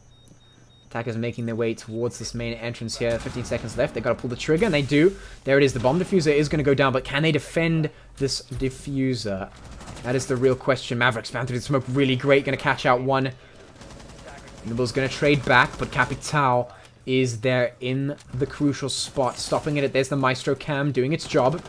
There's a Beam of Death coming out, not going to find the head. Now things are a little bit tight. Jaeger is down, so everything is pretty much on to Maestro right now. And there goes the Cam. This should be it. Obstinacy, they managed to take that round, stealing away match point, well, not match point, but the victory from out beneath Nibble, taking another one for themselves, making Nibble really, really work for this one. Obstinacy say, we're not going down without a fight, and we're not letting you get this win for free. You're going to fight me all the way, or you're not going to get this win. It is 4-6 in favor of Nibble. They are on match point. And Obstinacy are clinging on by a thread. They have 2 rounds to get to catch up if they want to match Nibble right now, and a single mistake could prove fatal. Nibble are going to be 6-picking that Cade for the utility value. Are going to be defending that B bomb site, that basement area once again. Are going to find themselves in that situation now. I'm not too sure how keen I am on this particular bomb site. I have my doubts about it, but perhaps they feel like they can continue to defend this particular site successfully, and they feeling confident on it, feeling like perhaps that Obstinacy haven't really figured them out just yet, haven't really figured out the strats, and they feel strong on this one. So we're going to be in basement. We're going to have the mirror wall, Kaid, smoke obviously to play for that crucial time, as we've seen again and again come in really, really clutch for the defense team. Smoke, a really, really big operator, and you don't see him enough in solo queue. Interestingly enough, not actually played that much. That being said, once again, attackers starting out with their attack on the second floor. Pre-fire going to come out, not going to connect with anyone. No one really up here on this second, or on this side of the second floor, should I say. That seems to be the default setup here. Obstinacy trying to enter into that second floor. I'm curious actually to see what would happen if someone on the side of Obstinacy just ran straight through tunnels right now. Just sitting there creating a little bit of pressure. That would be interesting. Especially considering Sledge is all the way up here on second floor, just creating a lot of his own pressure. And there's one spotted out, so they know somebody's here. Kaid gets the Jackal, though, and there goes the Maestro. Oh, sorry, the Sledge. There's the Maverick. Speaking of, just Leventus just taking everyone down. Apparently, we don't need players on our team. We just need Leventus. And Capital going to finally take one of his own. Kaid goes down. But now it is pretty much on to Leventus. It's a 1v4. And this is for the victory. I think Antrox knows it. He knows the pressure he's under. 1.5 minutes just under. And he has to get everything right. And it just doesn't seem like it's possible. He has to use everything to absolute perfection if he wants to win this 1v4. He has less than 50 HP. Something has to get going for him. He's just going to peek straight down the stairs. Not going to connect with anything.